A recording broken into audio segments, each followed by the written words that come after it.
just went out. I don't think that was Google Hangout. I think that's my health. Dude, I don't. Were you?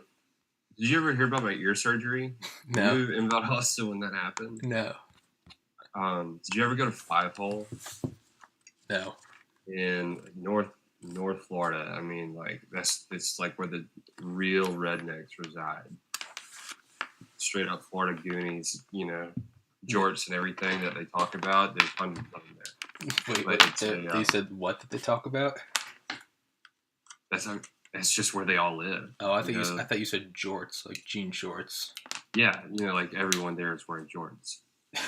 Like, it's this freshwater spring that opens up into the Swanee River, and it's called Five Hole because there's 5 giant holes in the ground for this freshwater spring.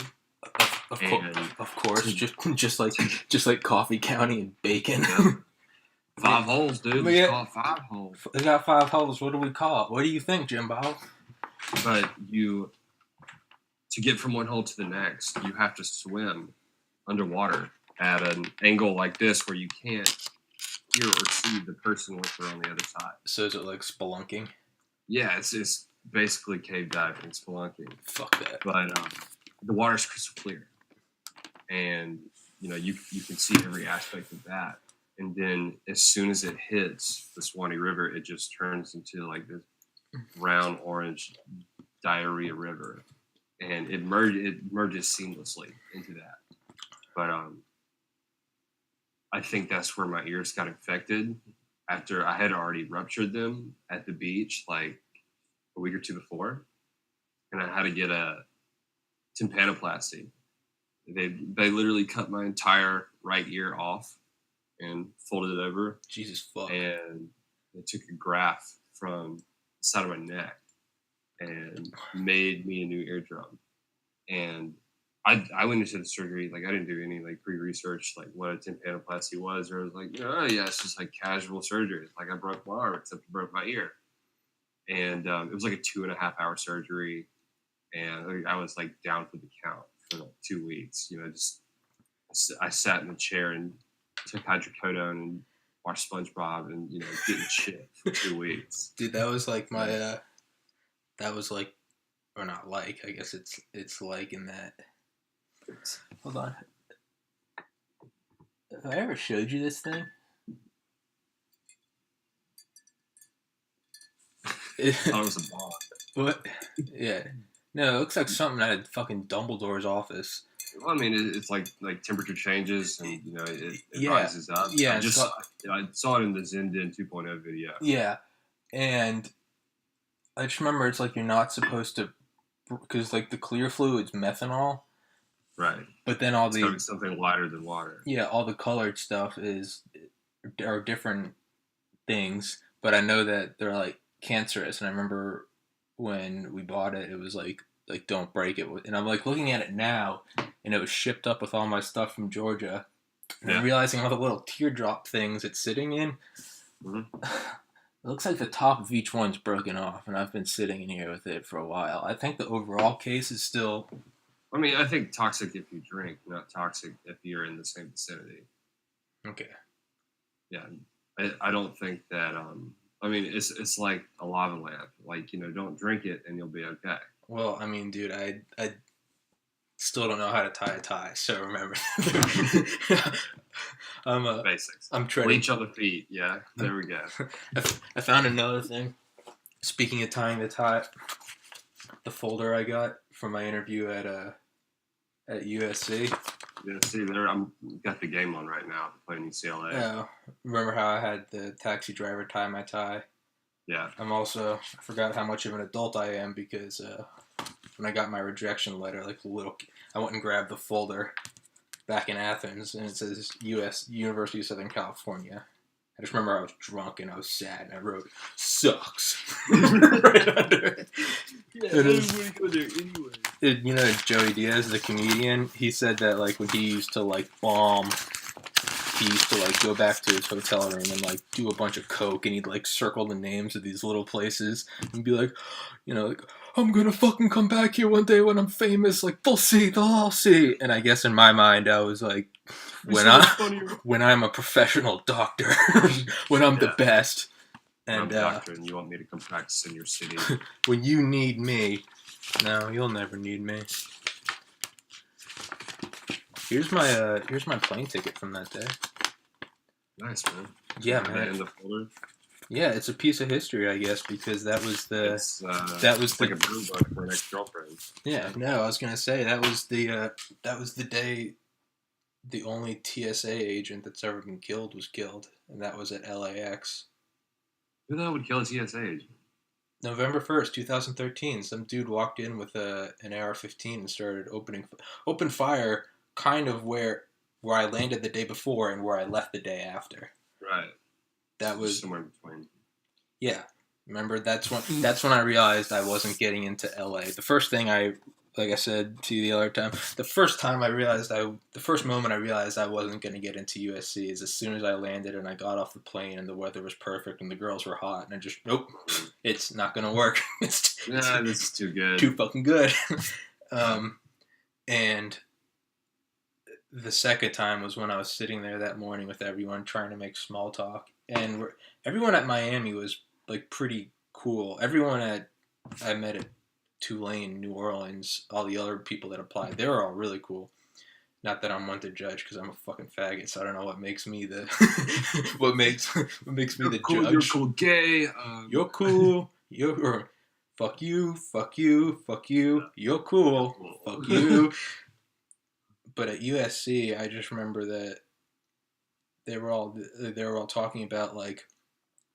They're instantly talking about like which residencies make the most money. Like, oh yeah, man, I'm trying to get that house there. And I just remember instantly being like, this is like, I'm not like any of these people. And then like one girl was late, and I forgot how she was late to her interview. No, we were all like in there. I guess late. We were all there like an hour early, and she comes in, and I forgot how fucking big California is, and she's like flew in from Northern California, and she was like, yeah, no, like someone's opening fire at LAX. No. And no, like right before then someone said that. And I was like, well, at least we're all here, am I right? And this girl's like, someone's like, that's why she's late. And I was like, yeah. And then, yeah. And the next Robert? Yeah. Yeah. And the next part is when they're going around, they're like, like say your name and like what school you go to. And it's like, Dartmouth, Harvard, Stanford, Dartmouth, UCLA, Dartmouth, Harvard, Cal, Harvard, Thomas Carrigan, University of Georgia, and I rember it was like I could feel like bulldog bite, boy, got a bulldog bite from Coffee County. No, but I remember I could instantly feel like the judging eyes of inadequacy, and I remember, like, one of the girls... They're both looking at you like, what does his parents even do? Like, sell chicken? Yeah. Do you think he washes his hands? But I remember one of the girls that went to... There was one person... Just like this, like, gets up and scoots away from you. Yeah. No, there was one girl next to me that went to Harvard, and I really liked her. She was cool. And, because I was like, man, I don't even want to talk to anybody. I just want to eat all this free food. And she was like, I know, right? And I was like, my girl. And, but this other girl that went to Harvard, like there's like smelling like blood in the water. They're all like, "Oh, there's the dumb kid." Like his parents must be an alumni. Like that's the only reason he's here. And the girl was like Tommy, like so Tom, because what they do is like the dean will come in, talk to everyone. Everyone introduces themselves, and then dean leaves. Well, this happened at all my interviews, so I'm guessing it's just a normal thing amongst all the head fuck alpha competitors, where the dean leaves and there's 10 minutes before any interviews start.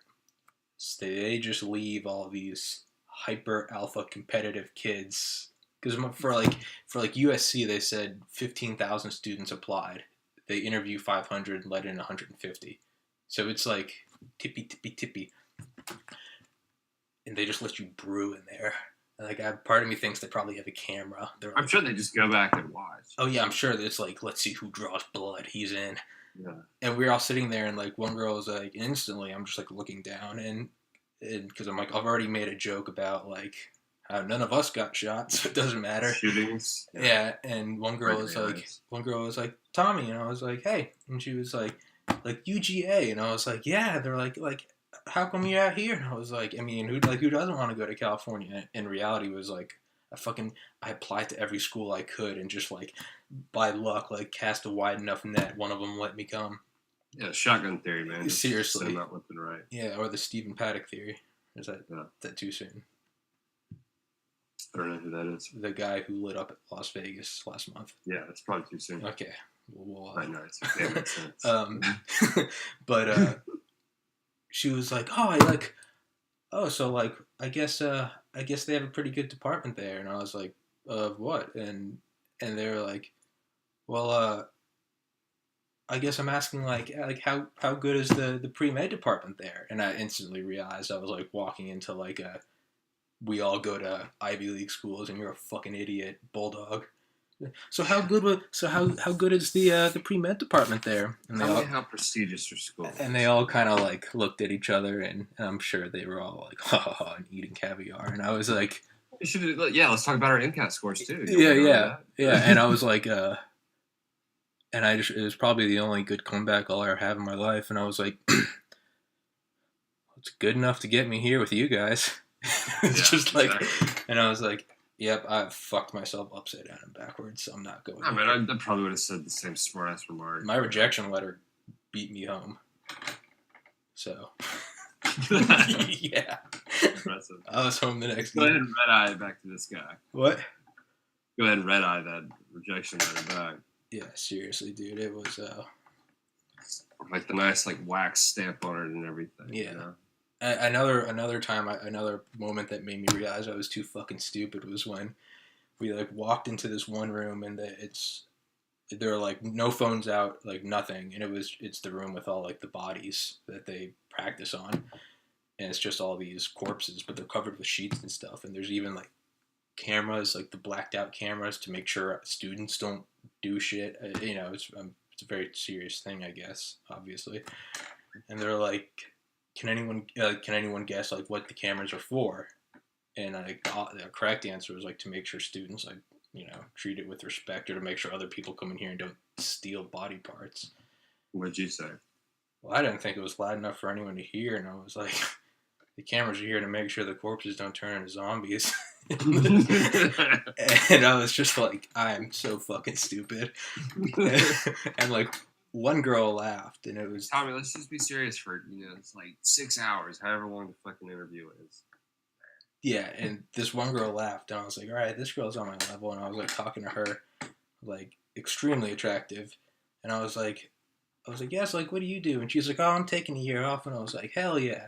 I was like, what are you doing? I was like, just like, in my mind, like, what I wanted to do in a year off would go to a bunch of festivals, do some drugs, and she was like... Oh, yeah.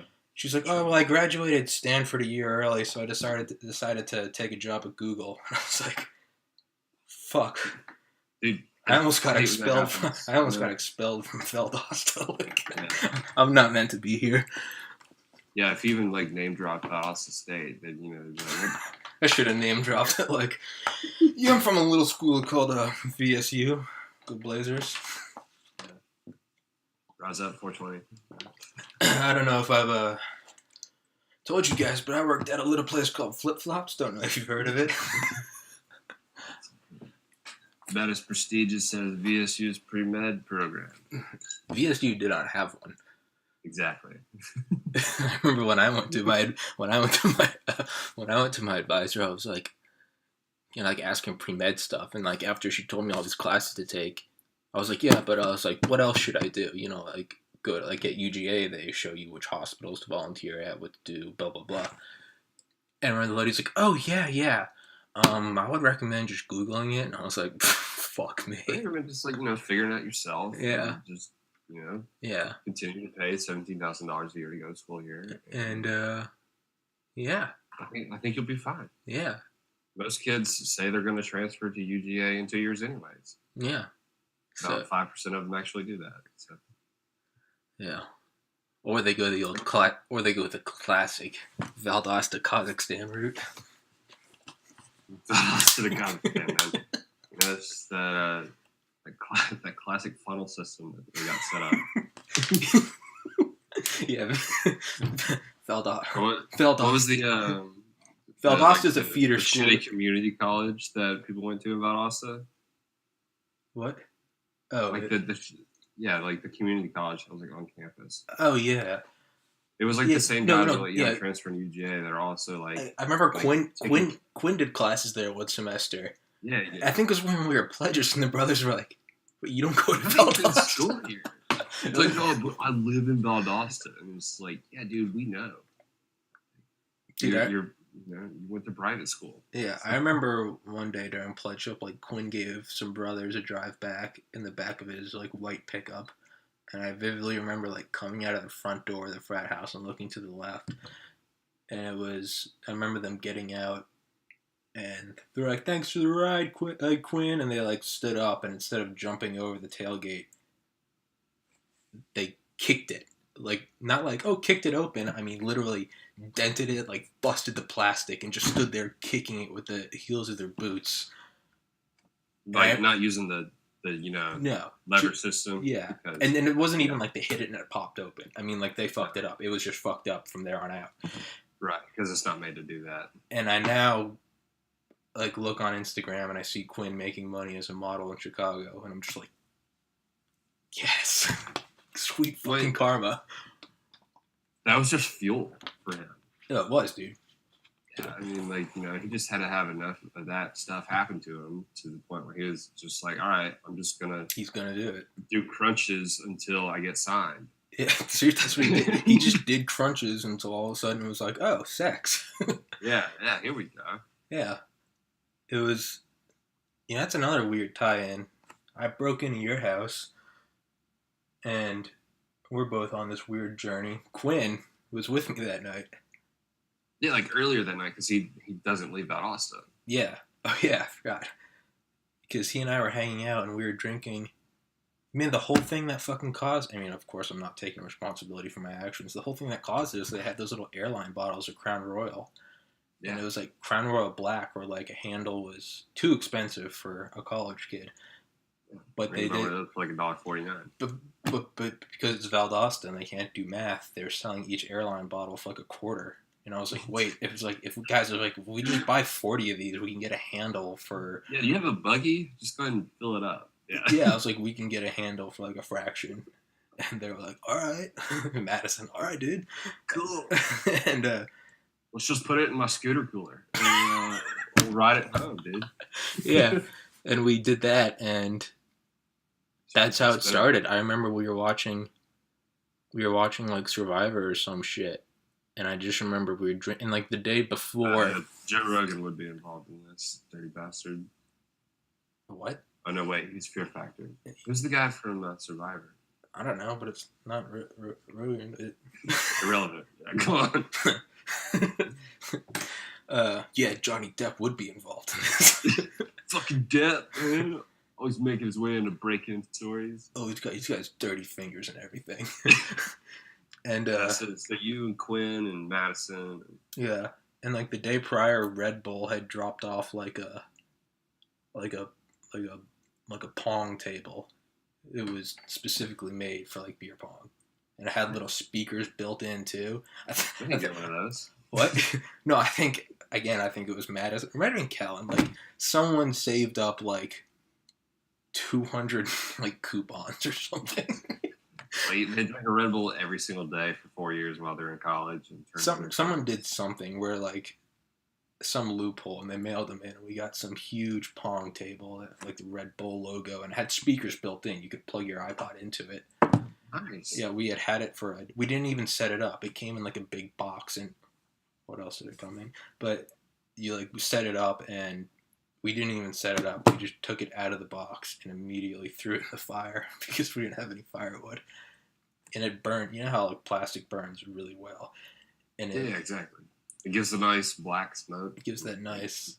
Crumples, like, just like decays. Dude, that's like when we'd have pledges go steal pallets. Did you guys ever have them do that for fires? Dude, there were so many nails in our driveway. Yeah, just go. Speak a little bit about it, because the best place to have a fire was in the middle of the driveway because that's smart. Yeah. Um, Well, then, ours was under the power line. I don't know if you remember that. Yeah, I do remember that. Every once in a while, I'd get so high, I'd be like, are the lights going to flicker? Nothing like burning, 37 pallets in one night when there's like 50 different people parking at your house during the day. Yeah. It's, speaking of like the black smoke, I remember when we had pledges one night, we were like, go get us pallets. And like, you remember Defo, Anthony DeFelice? Yeah. He came back one night and he was like, couldn't find any pallets. And I was like, why the fuck? Is he like from New Jersey? Or does he just embody that? I don't know. He is like I think like 99. I think he is like, if you took an average of every Guido male on earth, it comes up to like plus or minus 1% Defo. I recognize that guy as you're friends with Defo too. Yeah. I thought he was on. Yeah. He came back and I was like, Defo, you don't have any pallets? He's like, Defo was like always sweating, and he was like, oh, got something else though, and he had this like odd look of pride about him, and I was like, what do you got, man? Stack of newspapers. Yeah, and it's like a cat that brings you like a fucking dead animal. Come on! And I like go outside. How good I did. He's got these construction cones, and not like the tiny little pyramidal cones. Like the big round ones? The big cylindrical ones with the light on top. Yeah. Hey, they were construction for a while, and those were not fun to move. Yeah, well, Defoe's like built like a fucking gorilla. Yeah, I'm sure they burnt just like all the other plastics. Dude, it looked like fucking Desert Storm in our backyard. It was There was that black like that Iraq smoke of the oil wells. Yeah. Yeah, and it was kind of bad for like subsequent pledge classes because that set the standard. Like we no longer wanted pallets because those burned so much better. And right. Yeah. Better isn't worse. But like that's what you're going for. Like smoke. Yeah, and you know that smell the morning after, and not just like we had a nice bonfire last night. You can smell the pine. You don't know like the Valdosta fires, where you can taste the tar. You can taste that like chemical like there it is. Cancer with every breath. Well, especially as muggy as Valdosta is. Yeah, it's in every crevice. That's what I smelled the next morning after the whole fiasco at Yell's place. That's what made me realize something was off. Is when I woke up on the couch. I woke up on a couch that wasn't mine, but that was in my room, and I was like, and I just remember like, and I was like, oh no, like, oh no, oh no. There was no one else here. No, and I remember like, and I could hear walking around was Wilds, the president, and that's when Caleb Wilds. Was his first name Caleb? I can't fucking remember. And I remember that's when I looked through Zach's. He was old. He was older than us, a few years, right? Yeah, that's when I looked through Zach's back window, and I saw 2 police officers around what looked like a fucking Soviet satellite had crashed in our backyard. Because there was. I still got a picture of it, man. You have a picture of it? Yeah, dude. On that SD card that I told you my buddy from high school was still from Walmart. Fuck yeah! I got all that shit. I can plug it in and send it to you. Please do. Yeah. Hold on 1 second. All right.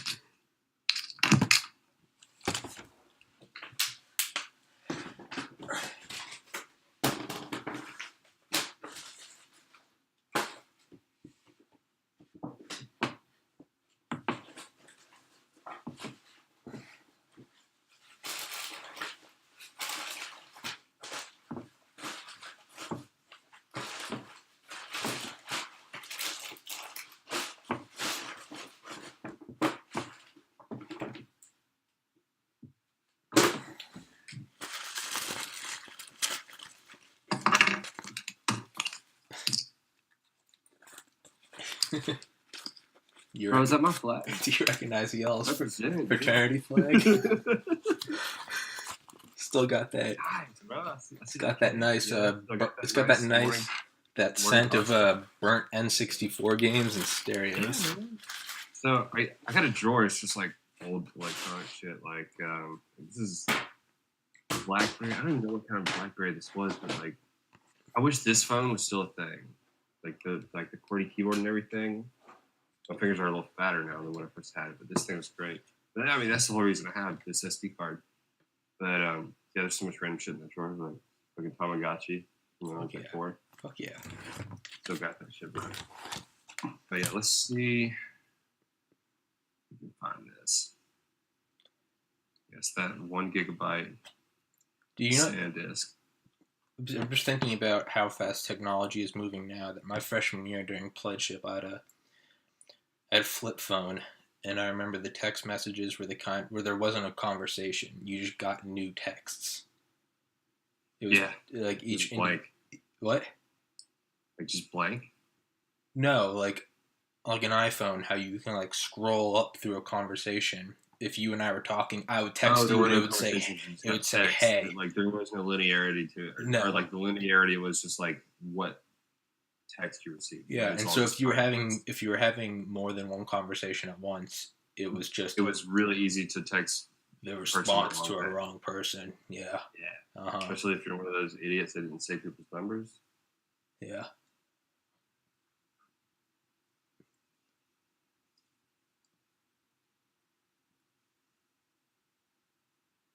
You having trouble there?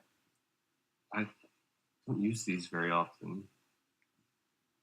Use these very often. Let's see what we got.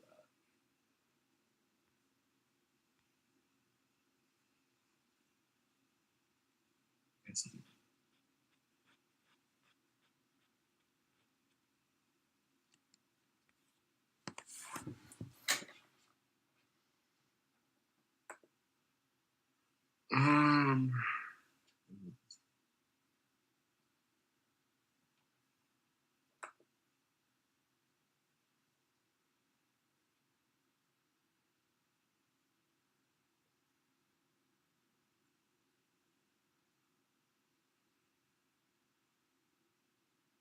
see if I can screen share. Yeah, I don't know how to use Google Hangouts. Oh, shit. I don't know. What does this button do? Yeah, share screen. How's that clarity? What? Can you see my screen? I can't see your screen. Wait.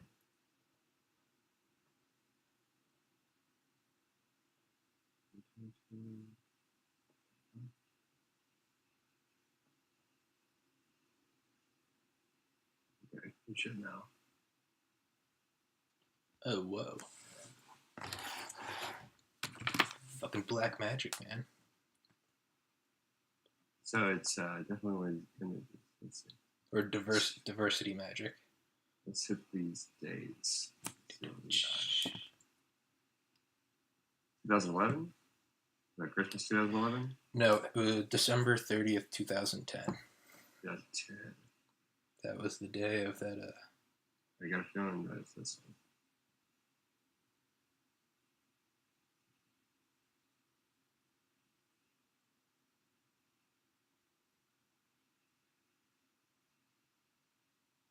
Oh, that's it, man. That's my crime.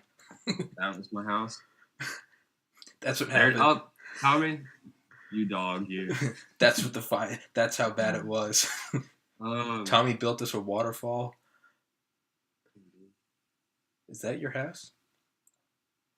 Yeah, that was my first house. This is some random shit.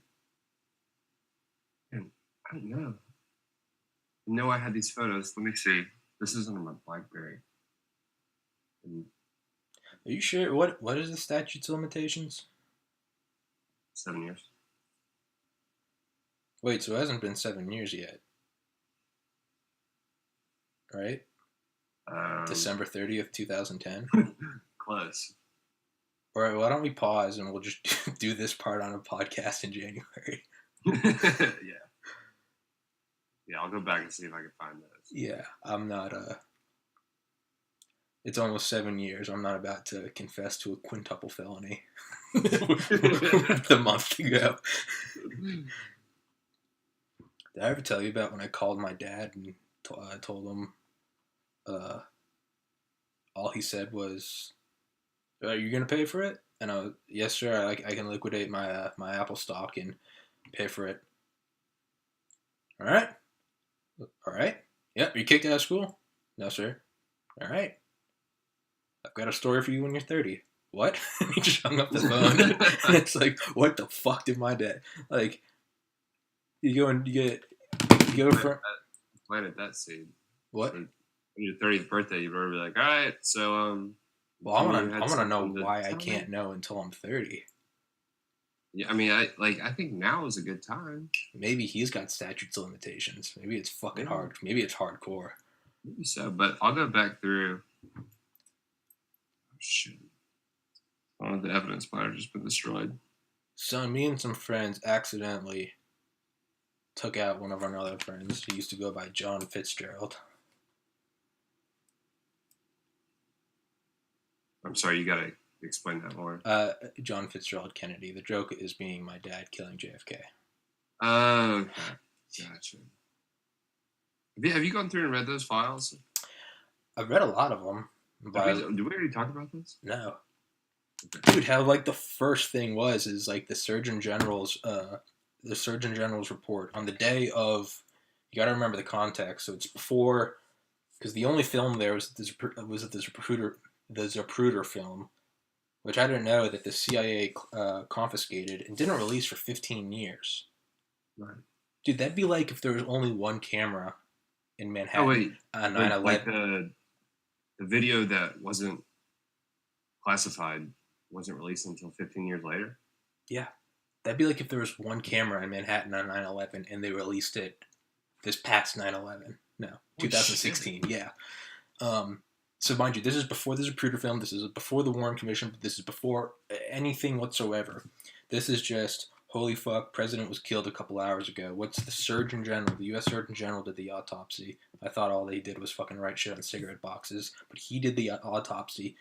And it was just very matter of fact that the shot through his neck came from behind, and the shot that killed him came from in front, and you could tell because there's a bullet hole through the windshield. He was in a convertible, but I mean, I guess it could. Well, there was a bullet hole in the windshield. Yeah, but they were like sitting on the back, weren't they? Well, I guess that's besides the point. Besides the point, there was an entrance point through the windshield. No shots were supposed to come from the front. And so it just says very matter of fact. It appears the first shooter, Lee Harvey Oswald. Yeah, he said the neck shot came from behind, which has been whoever was just this guy that was just caught a couple hours ago, Lee Harvey Oswald. They have yet to find the second shooter. Who was the guy that drive-by shot Lee Harvey Oswald? Jack Ruby walked up to him and shot him at the Dallas hospital. I've seen that video too. Yeah. But one of the other two classes. And so apparently, the whole story was Jack Ruby was just a patriot. The files show Jack Ruby and Lee Harvey Oswald meeting at a Miami airport and a Cuba airport months prior. Saying, like, have you heard anything from Big Bird? Big Bird was a nickname for Lyndon B. Johnson. Oh, basically, the files just say that it's on LBJ. The files in Russia freaked the fuck out because they didn't trust LBJ. Yeah, or they trusted Kennedy. Kennedy was doing a lot of good things for Russia. Yeah, have you ever seen? I'll find it. But another thing LBJ said, apparently to his mistress the night before, was after tomorrow, those goddamn Kennedys will never make a fool of me again. That's not a threat. That's a promise. Yeah. I mean, holy fuck. Took care of that. He did. I mean, I'll give it to him. He followed through. That's why the vice president should basically be your friend, and I'm just thinking, not like the person who got the second most amount of votes, because there would be so many more assassinations. I'm just thinking about, like, what if someone really liked LBJ?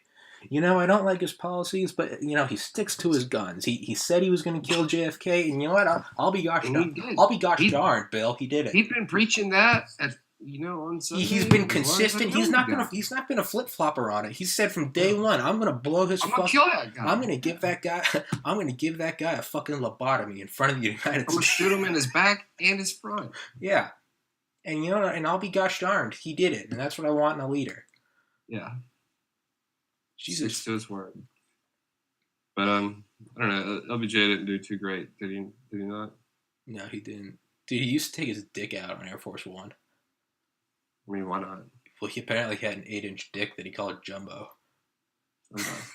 he'd pull it out on a jumbo Who jet. wants to see Jumbo? Nobody. All right, here comes Jumbo. No, dude, I read a book on Air Force One last fall because I'm living at While home. you were on Air Force One? Yeah. Well, no, I read it because I'm 27 and living at home and have no life. But apparently he was an absolute dick. If his like steak wasn't perfect, he'd pick it up and throw it at like the stewardess. And see, when you say steak perfect, is that like how Trump likes his steak? Like well done with ketchup? Or... Yeah, I guess perfect is in the eye of the beholder.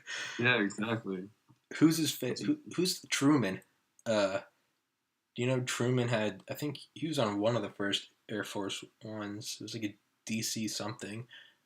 Air Force One Beta. Yeah, he. Yeah. He was the beta tester before any of the DLC. No, FDR had the first one, but Truman used to have them fly over the state of this one senator he hated. That when he was a senator, I think Truman was a senator beforehand.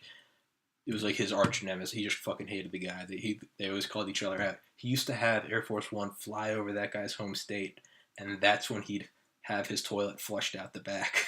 He'd have his septic tank emptied. See, that's why you need an arch nemesis. Yeah. Like you have, like when you have power like that, what else? You have to spend erroneous amounts of money on just. You have to be able to shit on like things like that. That is your drive. You know, it's not like I need more money, I need more power. Like you've already achieved that. So what do you want to do? You want to shit on your arch nemesis. Yeah, they always said there's two tiers. They said the first one is you acquire as much money you can, and after that it's power. That's when you become like a senator or you own the media. I say there's a third, and it's shitting on your enemies from the sky. Hell yeah, man! Absolutely. What else do you have left to do? I mean, we can't find Atlantis, so I mean, you shit. You spend your fun tokens on your power jet to shit on your enemies. Yeah. I mean, it makes sense. Apparently, sounds fucking hilarious. Apparently, JFK had the most annoying fucking dog that he never put any training into. So he'd just bring this thing on an Air Force One, and it would just run around, just barking his head off. And I'm sure he knew what he was doing. He's like, oh yeah, Sparky? Yeah, he's shit in the room again. Yeah, fuck off from the president. He's not cleaning it up. No, and I guess like when JFK would go to bed or something, they'd give the dog sleep aids and like whiskey just to get it to calm the fuck down. Yeah, exactly. Or just Benadryl, you know. That would work too. What? Or just Benadryl, you know. Well, I think they were just giving him what JFK was using, which was sleep aids and whiskey. I don't know how long antihistamines have been a thing. But. Probably a while, dude. Yeah. Did you know the bed to Air Force One is at the very tip of the plane? If that's at all interesting. It's so the engines are way behind you so the president can sleep quietly. Okay. Yeah. Well, yeah, I mean... I figure if they're going to crash, they're probably going to wake them up and pull them back. Yeah, I was just trying to rationalize why they would do that and how that would work. But I mean, I guess it's a big plane. It has like, you know, different tiers of like where the plane, including the storage in the bottom. It's 3 floors. Yeah, there you go. And on 9/11, when they were keeping it airborne, they actually had fighter jets tailing it. Apparently the fighter jet pilots would actually radio to the Air Force One captain saying, slow down if we can't keep up with you. Because it's all classified what it can do because it's a modified 747. But that they're saying, slow down. Like, we can't keep up with you. These fucking F-16 Eagles were telling this big lumbering 747 to slow down. Holy shit. Yeah. Man. Yeah. Yeah. I saw the post the other day, or maybe it was, I think it was one that, maybe it was today, one that you posted of like conspiracy things from like 1964. Yeah. Like during like you know, like cell phone, computer, TV, yeah. disc. And then the Blackbird. Then, you know, like fucking like stealth bomber or like whatever kind of plane that was. The SR-71 Blackbird. SR-71? Yeah. Yeah, absolutely. That was in 1964, 1967. Yeah. And it's like, oh yeah, no, that's the best we got. Yeah. That's the best we got. Yeah. Because that's the only way you can put it into perspective is when you look at cars that were around then. And then you look at that black alien technology thing, and it's like, oh, hold on, and it was declassified like a year before it was retired. Did you read the best of the guy who claimed to be one of like the first humans to see the stealth bomber before it actually became declassified, like before they actually like claimed that it was a thing? The SR-71 or like the stealth bomber, the B-2, No, the big wing. The B-2, the triangle, not No, the SR-71. I haven't. He was just like some, I don't know, it was just like some mechanic working on a base, and he did all incoming flight traffic, landing and everything, and he didn't get a response for this one flight, but he could actually like hear it landing, but it said there was no lights or anything, and he saw a hangar opening, and he just saw this big fucking black triangle looking plane go into this giant hangar that they had that he said that he had never seen open before, and it went in and closed, and like 2 hours later it left, and it opened back up, and it left no lights or anything. Like he said, it was hardly any sound besides like the hangar opening up and down. That's terrible. He said like the next week they were like, yeah, it's a real thing. It's a real stealth bomber. There's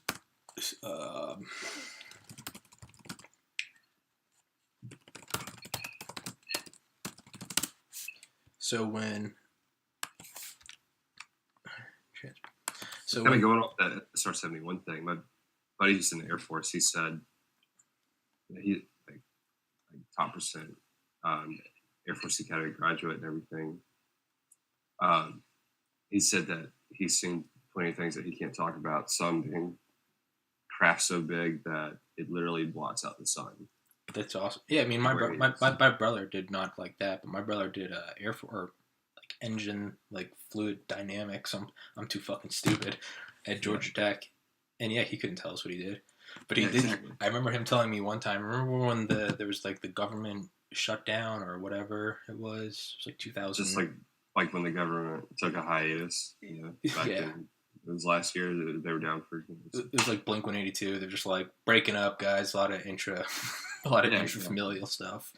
We can't agree on shit, so we're just gonna sit this week out. Take care. Yeah, they all took a sick day. No, and like tons of stuff lost funding and blah blah blah. But I remember John was whatever he was doing in class or research or whatever, and I remember him. He told me that he asked like one of the professors they're all like ex-intelligence, ex-Air Force, whatever, and he was like, so it was like the NSA and the NRO, the National Reconnaissance Office, like constantly watching every inch of the earth. He was like, so he's like I can't imagine they have their stuff cut, or do they have part of it cut? Are they not on? And like your uncle doing voices for Doug. Remember Mr. Dink? Like Douglas. John said that his professor sounded like Mr. Dink, and he was like, ha, ha, ha. Go outside, look up at the sky and wave. They're watching. Oh. They're always watching. It's pretty accurate. Yeah. Oh, Douglas. I assume that was him. I don't. He did like half the voices for that show. Oh, I don't know if he did Mr. Dink. Okay. I don't know if he did. I mean, it was like a total like. I don't know if he did Mr. Dink. My uncle was here. Mr. Dink was he was up here. Yeah. He was at that real upper echelon. I mean, it was him and Jim, and then like someone to do the girl voices, and that was it. It's like Seth MacFarlane. If you go look at his IMDb, it's just like 300 different characters of him just talking to himself and making episodes. Really? Oh fuck! What did I do? There's episodes. What did I do? Where I don't know. What did I do? 90% of the thing is just him talking to himself in different voices. Oh, Seth MacFarlane. Yeah. Yeah. Here I'm gonna send you. Here, if I ever have a link or something or pictures, I'm just gonna send it to you and you pull it up on. You can drop it in the conversation on Hangouts. On what? like all the chat that we're doing right now. If you go to the bottom left there, there's a little chat window that'll pull up. Send a message to everyone and call. Right? How do I do this?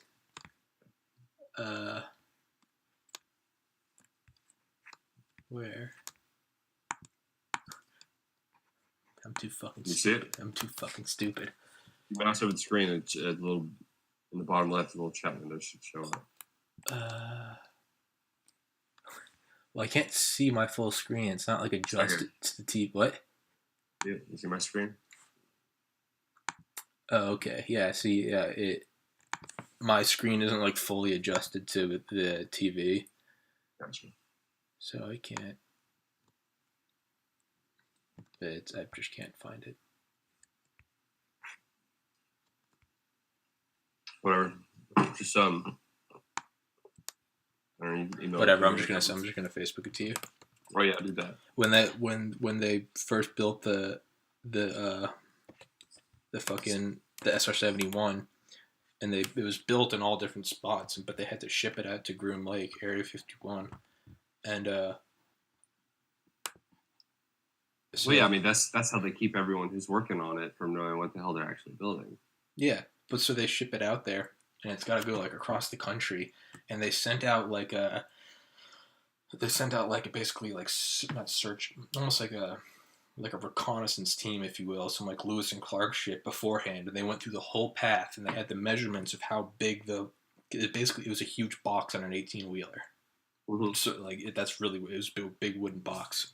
And solid unmarked 18-wheelers traveling across the country. Yeah, but no, it wasn't even a container. Literally, it was like this huge. It was like 3 lanes wide, so they had to go through the whole path, and they were like, so when the actual trip went on, they had 2 like cop cars leading it, and they would like saw down street signs, like Shit. Yeah, and like when they were going on like small roads, if there was like dirt or trees on either side, they had to bring in bulldozers and like.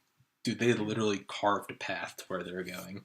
Well, I mean, that's why highways and interstates even became a thing. Is because Dwight Eisenhower wanted airstrips for if there was ever a U.S. invasion. Airstrips and like traffic routes for military vehicles to move across the country. Well, it's set up so that it's like every X number of miles, there's a strip Y number of miles long that's straight, so they can double as landing strips. Which is kind of cool. I think those are the coolest things, like the things hidden in plain sight. Oh yeah, I mean, that's decades old, and it may or may not have ever served that purpose, but it's still viably there. Yeah. For some reason, it's never needed. Have you ever seen Troll Hunter? No, I'm not sure what that is. Oh, it's a movie. Okay. Me and my friend JP we were like drinking at his house one day, and we just looked up like the worst movie on Netflix or Apple TV, and it was that, and we watched it, and that is one of my favorite movies. It was going to go along with the whole hiding in plain sight, but it's not going to work. It's not going to work if you don't see it. There's this huge, like either like asking this one government official who's like not in the know. Like this guy at this like electrical plant, and he's like, they have this big map of all the wires in the country, and he's like, what about that one? He's like, oh, those are like those huge, like, those like telephone poles that are like they're not even poles, they're like structures. Yeah, they're like 100 feet high and have several things on them. Yeah, like a bunch of crazy triangles that like form a body. Yeah, they do look like aliens. A whole bunch of them on the way from Atlanta to Valdosta. So. Classic. But if you he's like, have you ever looked at the full map? And like the guy's like, no. He's like, yes, it's he's like looking at it, and the guy, the troll hunter, who's part of this like secret government agency that deals with trolls, he's like, and you've never questioned yourself why it doesn't circle? And he was like, no, I guess I haven't. And it's because like of the many types of trolls, there's one type of troll that's like 150 feet high, and it lives out in the mountains. And the only way they can keep it is they have this like 100-mile wide circle. So it's actually it serves as an electrical fence, but to anyone driving by, the circle's so wide that you don't see the curvature, so it just looks like exactly. It was like it's flat. Yeah. Which means that there must be a massive troll somewhere in Valdosta. Yeah, there's gotta be, man. in that Albany area. Yeah. That hour and a half stretch with nothing but fucking cornfields. Yeah, I just sent you the thing where they're transporting the SR-71, but what it is, it's crazy. And yeah, so they didn't even stay at like hotels or stuff. They would park on the side of the road and have like cop cars around them, and they just stay there at night. And at one point, they rear-ended a Greyhound bus, and it was empty. And like the driver got out, and he thought it was just like a normal 18-wheeler, not knowing that this is some like world classified like black program for the CIA and Air Force at like the height of the Cold War. Literally, no one knows about this shit. They gave the truck driver like $100,000 in cash and told him to go get his truck fixed. And if anyone asked, it was his fault. He hit a tree. Damn. Best accident he's ever gotten in.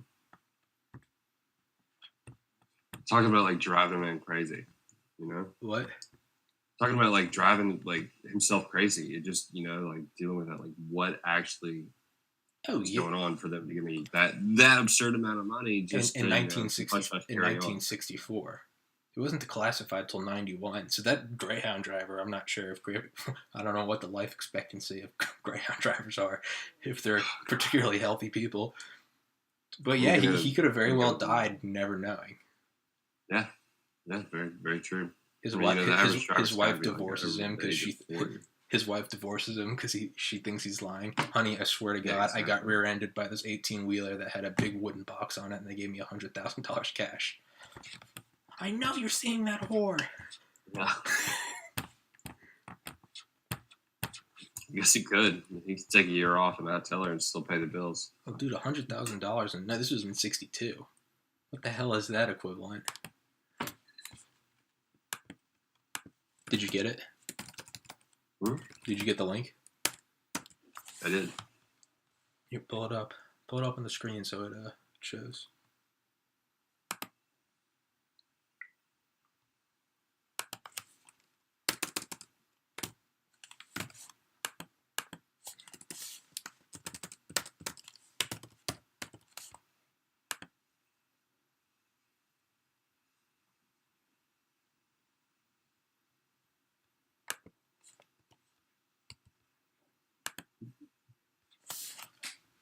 Yeah.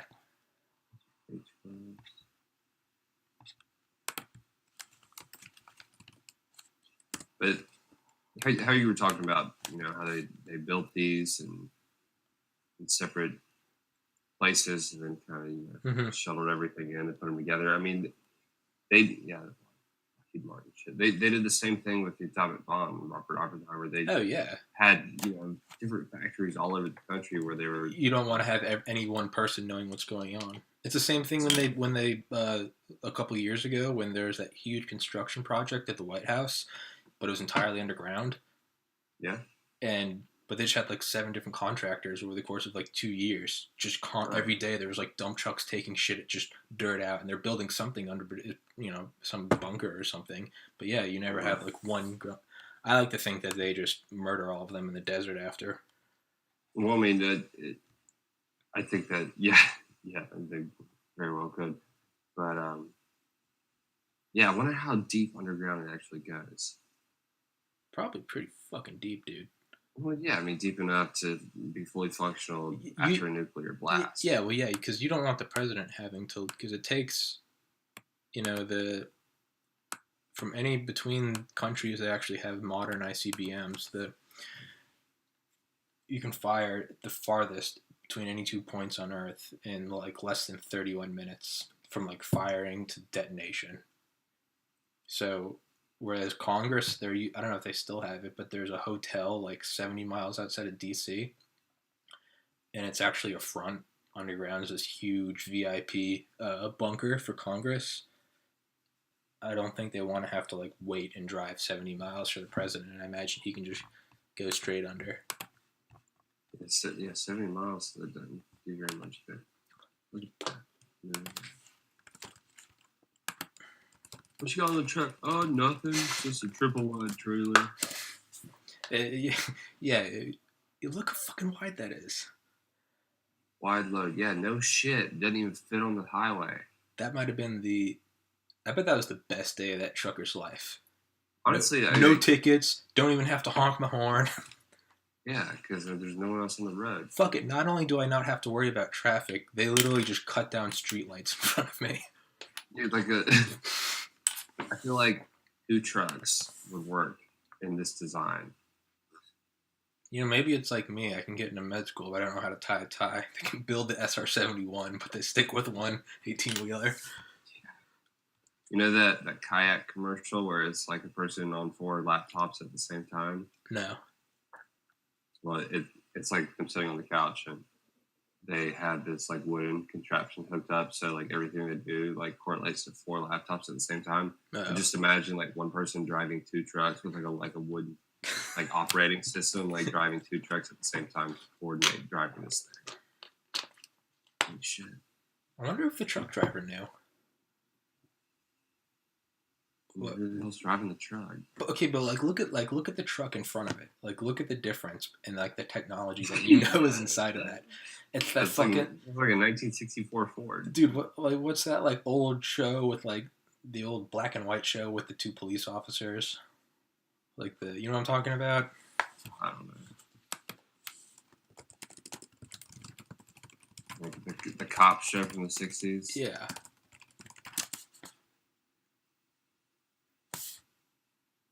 Potty break. Classic potty break. Classic.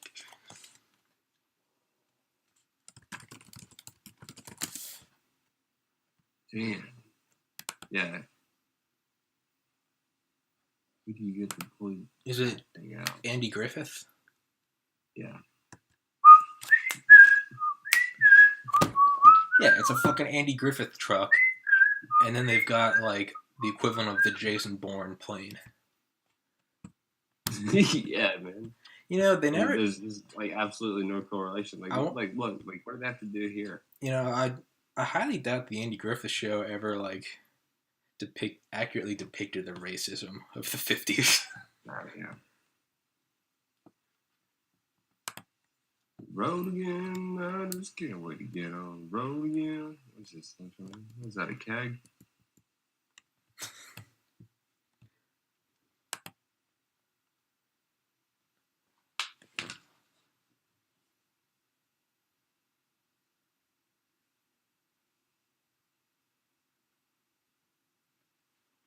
Do you think they had insurance?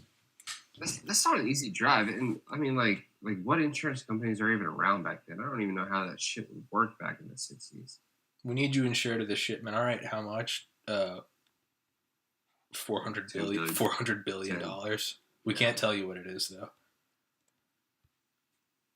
Man, the coolest part of the Manhattan Project for me was when they borrowed like $400 million worth of silver from the U.S. Treasury Department, and they just melted it all down into like this big fucking ring for like some implosion method that they were like really trying to see like, hey, this might work for like a good detonation method, but I don't know for sure if it is or not. So we're just going to borrow all the fucking silver that the United States has and use it and see if we can benefit from that method. I didn't know that happened. Yeah. You know, the original and the first bomb they used in the Trinity test in Alamogordo, New Mexico, it was held together with duct tape. Are you serious? Yeah, I swear to God. Hey, duct tape's duct tape's legit. World class invention, man. And they also didn't know whether or not it was going to ignite the atmosphere of Earth. That's always exciting. That was oxygen. It's highly flammable. That was a concern of we don't know if we're gonna fucking just light the entire Earth.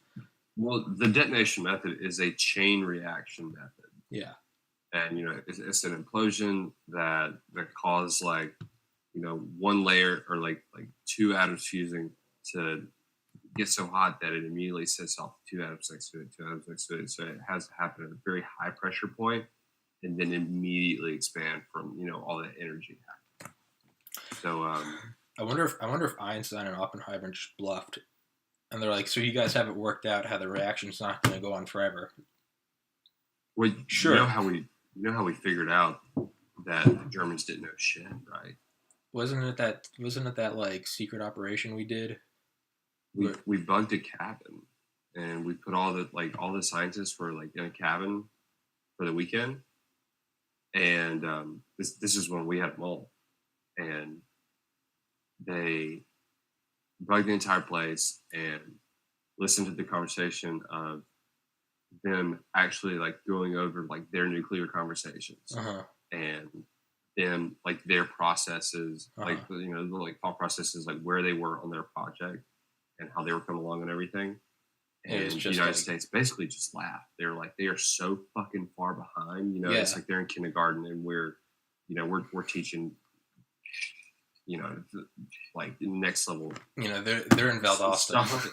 Stuff with the subject, and they're years away. Yeah. From actually developing the bomb.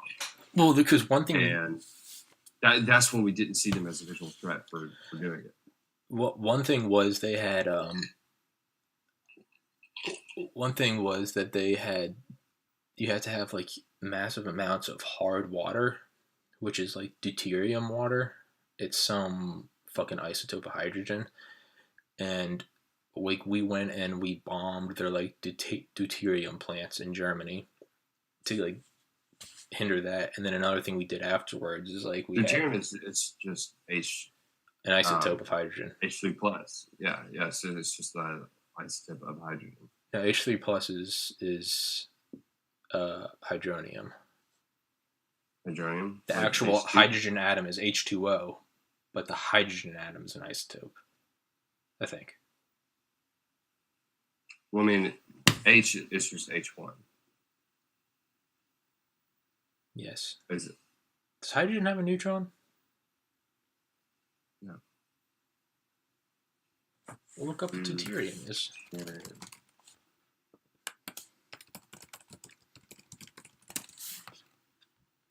Yeah, it's just H2. Oh, sorry, dude. Hydrogen, H1, you know. It's heavy hydrogen. 2H. One of two stable isotopes of hydrogen, the other being protium.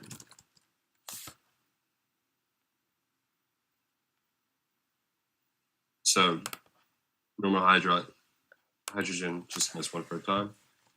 Deuterium has one proton and one neutron. Oh, you have a chemistry degree, right? Yeah. Okay. See, I only took chemistry at Valdosta, so I'm limited with that VSU intelligence. Atoms are very small. I mean, they're like really fucking small. Think of how small you can imagine, and then it's smaller than that. You didn't take, yeah, exactly. I took chemistry 1 in Valdosta. You didn't take OChem at. I took that at UGA. Oh, okay.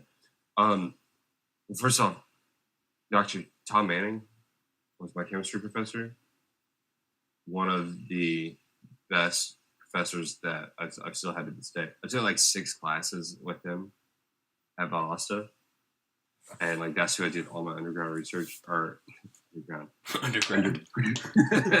undergrad research with. Wasn't quite the Manhattan Project, but it was up there. I don't know. Like he just made everything seem so simple, and like, honestly, half the time I feel like he didn't know what he was doing. It kind of turned out that he didn't, but at the same time, he was constantly getting grants, and like we were actually making cancer drugs and everything. So it was really fucking cool working with him. We did some tight projects, and like actually got to go to different like Academy of Sciences stuff. Like I got out of school, you know, to go on this shit. But the organic professors at Valdosta were fucking smart, man. Dude, UGA too.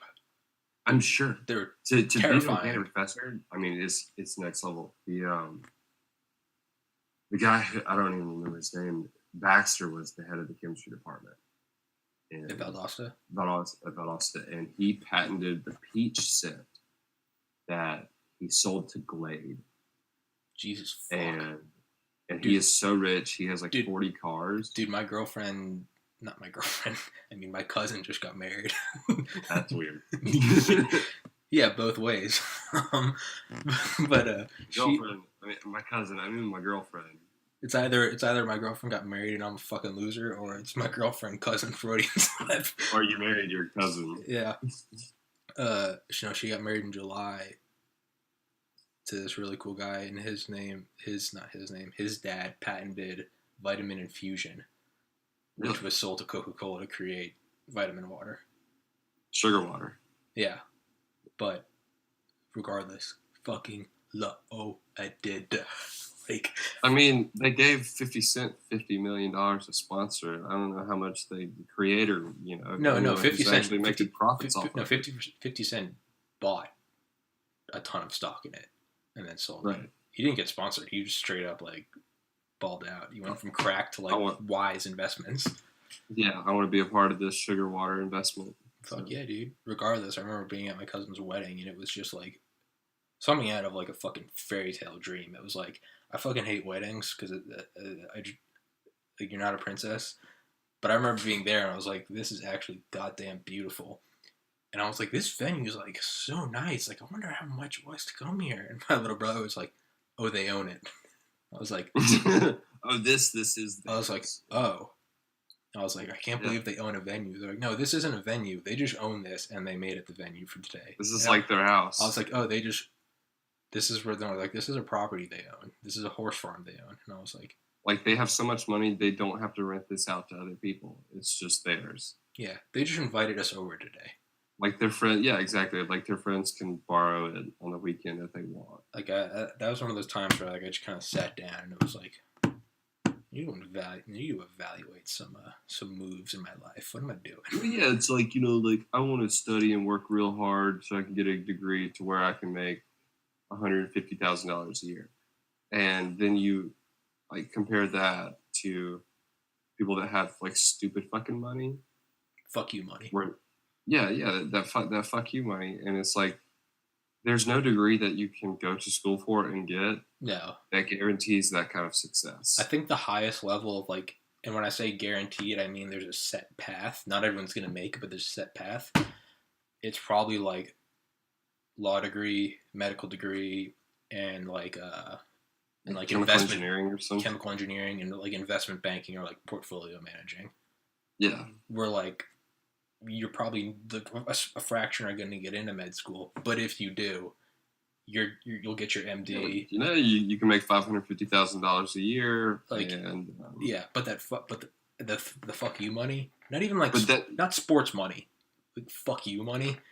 Yeah, it's one of two things. You're either a fucking genius, and it was like you knew from like by the time you're in second grade, you're like, oh yeah, I'm gonna run a train on these idiots, or you just like the dude who's like 25 and owns Snapchat.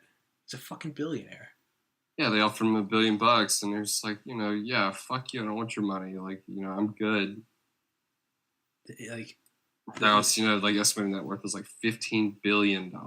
There's like that, there's that loophole, where it's not really a loophole. It's what both my uncles said. They said if you're smart enough to get into med school, you're smart. But there's just this giant dead space in between, like that guaranteed money from a top degree and that fuck you money. And the thing about that fuck you money is like the guy that gets it, if he doesn't get it, like. He doesn't fall just shy of it. It's like you invent Snapchat or like you like you just whatever, you're just like a normal college grad, Yeah, and it's not like I would have had it if so, but so and so took that spot. It's right. Yeah, there's a certain level of like insanity and luck. There's no direct path. There's no direct path to that fucking money. Obviously, like Mark Cuban, like this great example for that. He designed some crazy computer programming, sells it for a shit ton of money, buys his own fucking basketball team, and can just invest money for the rest of his life and just make money off really giving people money. Yeah, or fucking like Elon Musk made all that money off PayPal and then immediately took it and built SpaceX and Tesla. Yeah, exactly. It's like, magically grew his hair back. Yeah. Wait, what? Have you seen the picture from him and when PayPal came out? No. I'll look it up. Oh yeah, look up Elon Musk PayPal photo. founding, or just look up like Elon Musk and hair. Elon Musk. Holy hair. shit. Yeah, dude. Dude, when you're... And now he has like a that's beautiful true. head of hair. That's his fucking ace in the hole. Yeah. If SpaceX doesn't work. Because, the average Joe doesn't give a shit about cheap or, lowering the dollar per kilogram launch to orbit ratio. The average Joe does care about getting that fucking hair back. That's Hell his yeah. That's his ace in the... It's like fucking the Joker. You really thought I'd risk the fight for Gotham in a fist fight with you? I needed my ace in the hole. Harvey Dent. Musk is like, you think I'd risk leading the world for SpaceX or Solar City? I need an ace in the hole. Hair regeneration.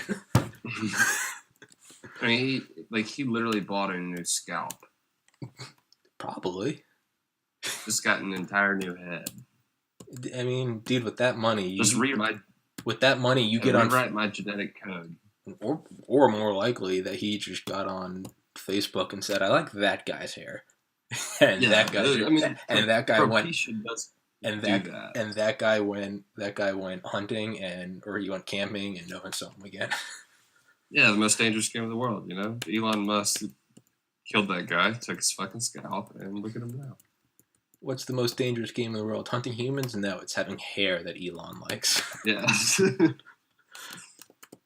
Oh, dude, didn't Tesla release that 18-wheeler? I did see the Tesla Roadster earlier this week, 0 to 60 in 2.0 seconds. Yeah, I saw that. But here, yeah, look up Tesla semi-truck. Yeah, I saw that they were coming out with that. It's 2 days ago. Is it supposed to be the audit the self-driving one, or what is it? I don't know. Or it's just like their version of the 18-wheeler. Or is it? Yeah, I don't know. Looks pretty sexy. I bet that thing could have carried the SR-71. Hey, here's a good gauge. Okay, yeah, so it's electric. Here's a good gauge. That 1964 to 2017. Show this 18-wheeler instead of that original fucker that was carrying the SR-71. Now imagine what that thing carries in the box. Oh yeah. This looks more like a car that I drew when I was 6 before I'd Yeah, have you noticed that about the futuristic stuff? It went from a certain point of super badassery in the 2000s to now everything's going to this minimalistic 16-bit rendering type thing. The Tesla, I love how it just shows them driving in the middle. Yeah, that's cool. It's you're obviously not gonna have a fucking passenger. Yeah. So they just put one badass seat in the middle. Yeah. And 2 computer screens next to them. It's fucking badass. Dude. Yeah, have you read about how when they're self-driving, what they're gonna do is just they're the main time of driving is gonna be at night, and they're gonna have trains of them, not physically connected, but they're gonna drift off one another or draft or whatever it is. That would make sense. Yeah, there's huge trains where they're just almost kind of like birds, in a flying V, splitting the air. Well, and it's going to be more energy efficient because they're not constantly changing. Yeah.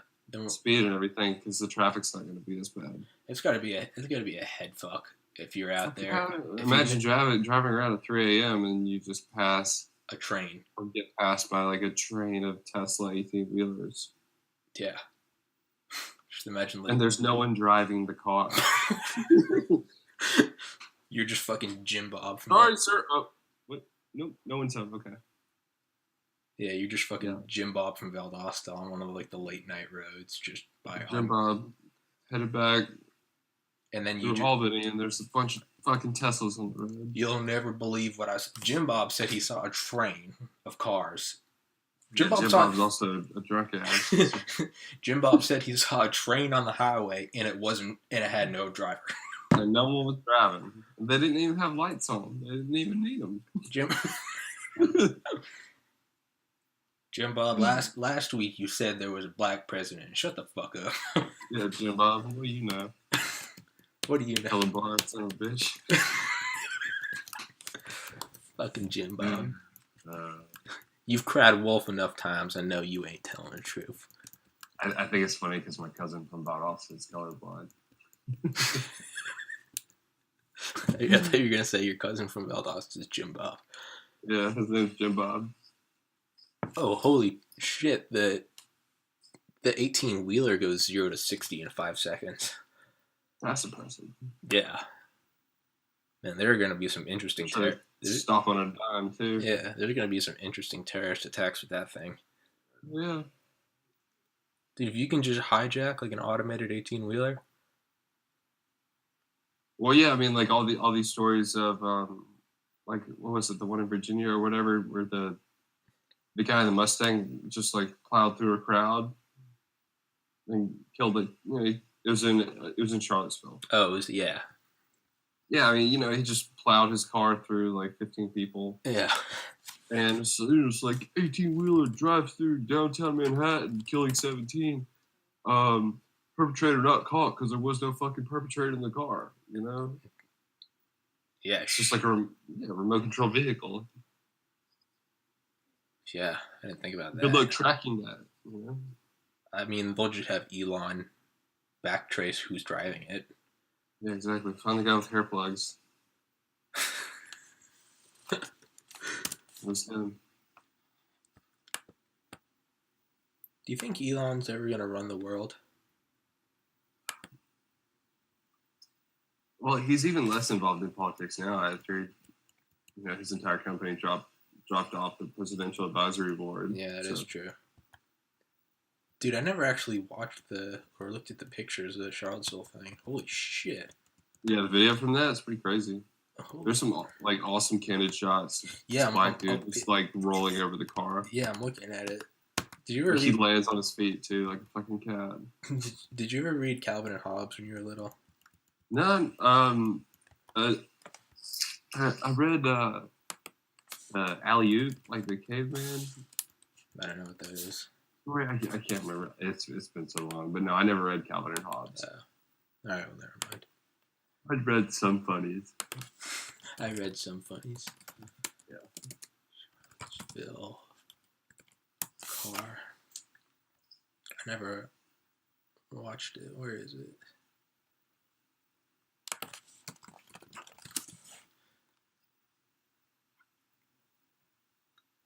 Drone captures Charlottesville attack.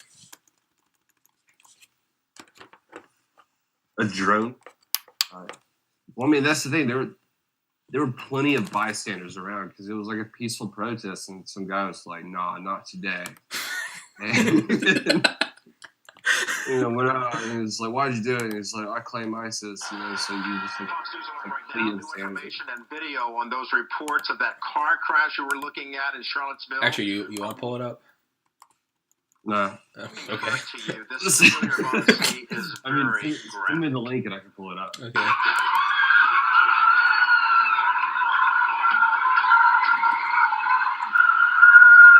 Sound does justice to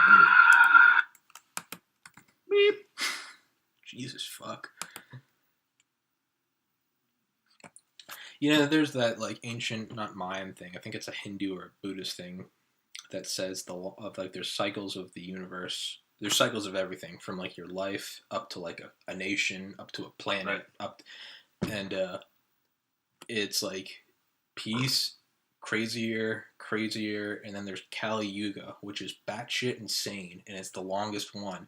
But then Kali Yuga, so it gets like peaceful to crazy to crazy to crazy to crazy, and then at the end of Kali Yuga, it doesn't slowly go down; it goes utopia. And I guess that would be like the technological singularity. But as you get closer to it, things go fucking insane. And I think that's right now. I think we're in Kali Yuga. Like, seems like it. Kali Yuga is the last of the 4 stages or ages of Yuga. Yeah. But the world goes through as part of the cycle of yugas described in the Sanskrit text. Yeah, and it's because I was thinking just like 2016 with all the like the celebrities and shit, and then It literally translates to age of vice. a vice. Vice, yeah. I just think of like the last 2 years, and I was thinking like instead of just technological singularity, I think we're in the equivalent of like a cultural singularity as well. From fucking Donald Trump being president to like the Cubs winning the World Series to fucking just everything. It just yeah. And this year's been just as crazy. Like 108 years or something. Yeah. Like how Green Frog, Pepe, was put on the Anti-Defamation League list. Like this, it just... I think that's something no one saw coming or considered was as a cultural singularity, where now more batshit crazy things happen in our society every year than what happened in the previous 10. You know what I'm saying? Yeah, just like it's all builds up. You know, it's just speeding like up. Collective meltdown. Yeah, it's speeding up. You know, like everyone just they need their eye-opening experience. Yeah.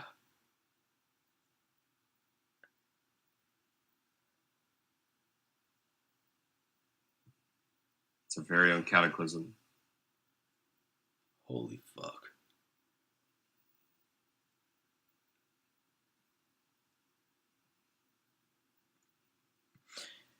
I mean, but it's like the question that's posed all along. Well, like, and then he's like, yeah, I'm done.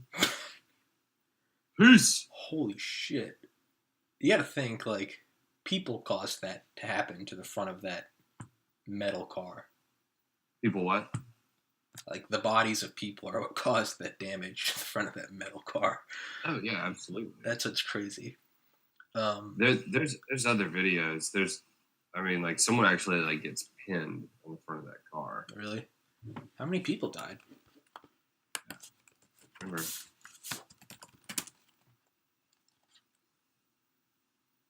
Let's see, more than one. 3 dead, dozens hurt. Yeah. 34 injured. Jesus accurate. Jesus fucking Christ. It's the new Pluto insanity when you actually survive something like that. They're just like, oh yeah, why'd you do that? You know, ISIS, man. You know, just batshit insane. I don't need justification. ISIS. Yeah. My car got declined at McDonald's, and you know, I just didn't have anything else to do. So. Why'd you do that? I fucking grew up in Valdosta, man. Why do you think I'd do anything? Well, when I was leaving the house, I stubbed my toe earlier, and it really hurt, and I was mad, so I just ran over a bunch of people. Well, so, yeah, it's after a long cascade of things after Tommy broke into my fucking house. God, just really fucked me up when he broke in and just burned the couch. I love that couch. I can't believe you wrote fuck. He tried to smash the TV and he couldn't. But he did write "fuck you" in blood. Yeah. Weirdo. Who would do that? Yeah. And he wrote ketchup. And he wrote "fuck you" in ketchup. Yeah, I heard that. Yeah, man, that's so weird. Like, who would do that? Man, that guy's really sadistic. Man, let's not pay attention to the fact that everything we own is broken. Don't fuck with Tommy. He'll break into your house and write "fuck you" on the wall and ketchup. I kind of like that. That adds to the mystique. Dude, my freshman year of Valdosta, this was second semester when I had a job. I was working at CVS. Lived in Patterson. I parked across the street from the dorm, and like, I'm on my way to work. I'm already gonna be late, like per usual. And I got to my car, and someone wrote, I think they wrote like "fuck you" on my car in ketchup. And I don't know how long it had been there, like at least 12 hours. And I had to drive down Patterson and what other main roads are in Valdosta with "fuck you" on my car in ketchup and on very front. And thankfully, CVS is right next to a car wash, and my fraternity brother worked there. But so like on my first break, I had to like go over there and like get my car washed to get that shit scrubbed off. But that's one of those things that no one ever owned up to it, and to this day, I don't know who did it, and I don't know why they did it. It's like it's like the CIA giving you money. The I mean, exactly. I had a honestly, that one's gonna bother me for a while, because I mean, I'd only been in school for maybe like 7-8 months, and I didn't have enough time by that point to piss off that many people. So I don't know who would have done it. It's not like I went around fucking a bunch of dudes' girlfriends or ratting people out. Chocolate. I just assumed that it was some guys that I lived in a dorm with. I mean, dude, someone came into my room in the frat house and wrote "fuck you" in Sharpie on the wall. Oh, really? Yeah. So I mean, like, and like at the same time, it could have just been like a random target. I don't think it was random, but like I didn't even know like how many people even knew what my card looked like. It's like Jimmy from It's like Jimmy from South Park when the urinal deuce. Who would poop? Who would poop shit in the urinal? Who pulled down their pants? Drop a bit. Number 2. Here's a pencil. Who would poop in the urinal? It's such a sensitive crime. Did you watch the Halloween one, Jack and Crack? I don't think so. Oh, it's where Randy and all the guys have like an annual tradition. They have like a week-long party before Halloween, and they dress up as witches, and they drink Jack Daniels and smoke crack. It's a Randy episode. Randy episodes are the best, hands down. Yeah. Randy's back. Oh my god.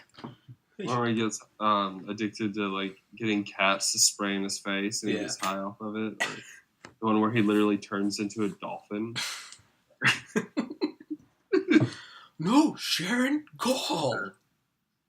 It's so over obsessed with everything. It's fucking fantastic. Or I think my favorite part, it might just be when they get Guitar Hero.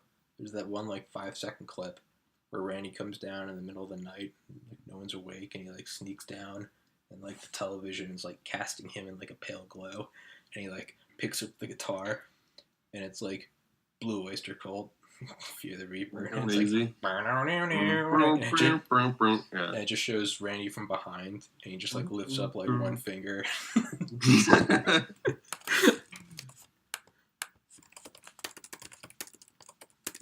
Did you see the young brother died today from AC/DC?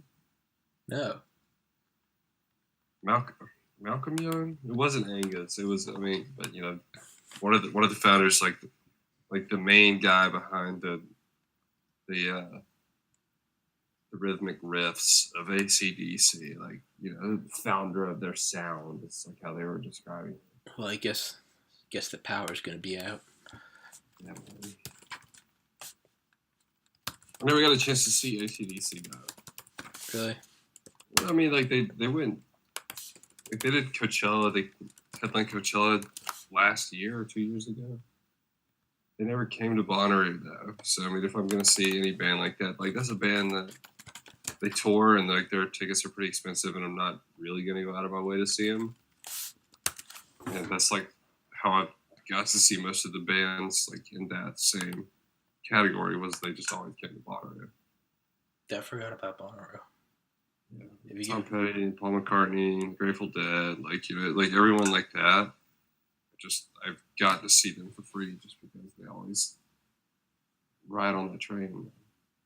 Dude, one of the most badass things I've ever seen anyone pull at a concert was the Grateful Dead show in Bonnaroo 2 years ago.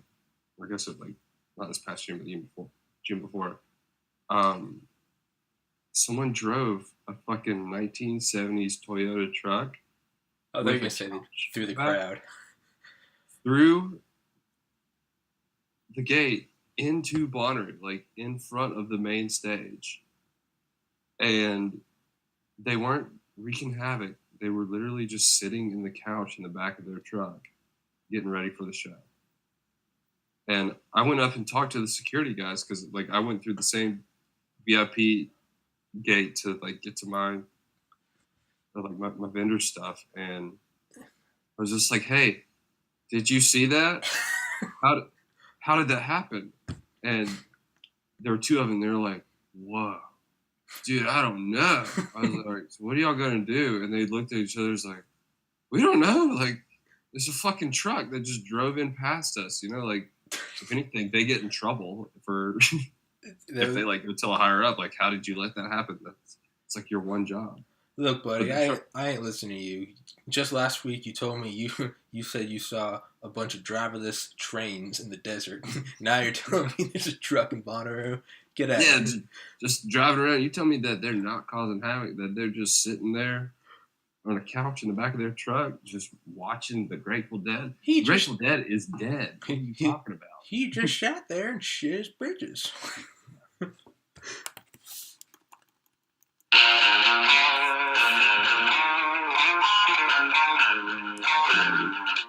I rose above the noise and confusion, just to get a glimpse beyond this illusion. I was soaring ever higher, but I flew too high. Fucking killing it, man. Have you ever I'll be right back. All right. Take those.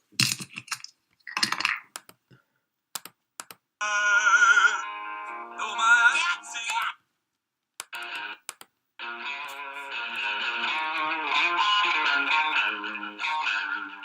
Once I rose above the noise and confusion, just to get a glimpse beyond this illusion. I was soaring ever higher.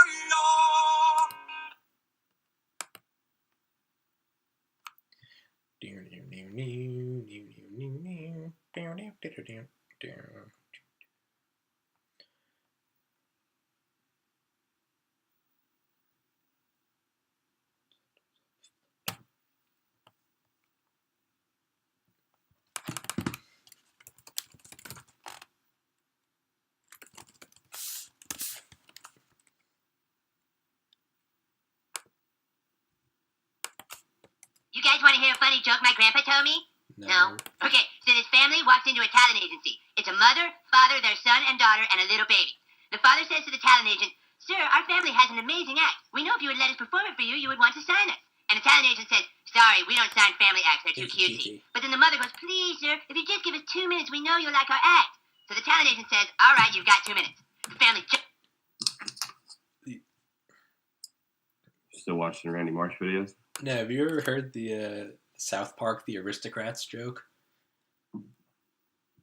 No, I don't think so. I don't know what the fucking history of the Aristocrats thing. It's some joke that's not. It's like not actually a joke. It's just like comedians will try it every once in a while to like unknowing crowds, and it's just like the longest. It's like taken on a life of its own, where it's just like the most vulgar, like basically story about like a talent agency, and you just go until people realize that like you're not telling a joke. It's supposed to be like the most vulgar shit you can think of, like. And South Park took a crack at it, and I used to watch like the 30 days leading up to the MCAT.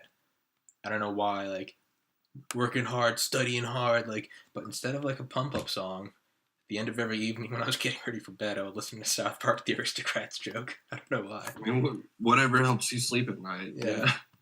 Here, I just sent it to you. Whatever. You wind down and file all the information you learned from the day. Fuck that time. I was soaring ever higher.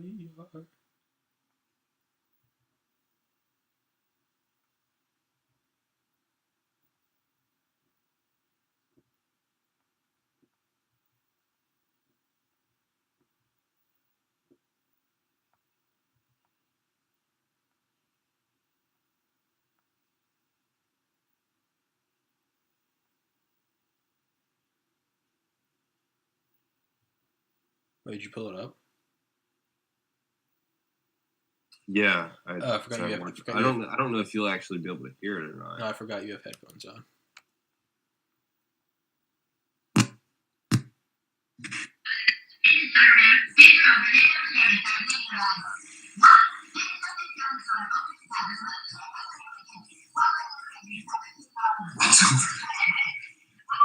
Can you hear it? No, it's all right. You can listen to it. Here, I have. Wait, this should totally be sharing. Oh yeah, now it is. Now it is.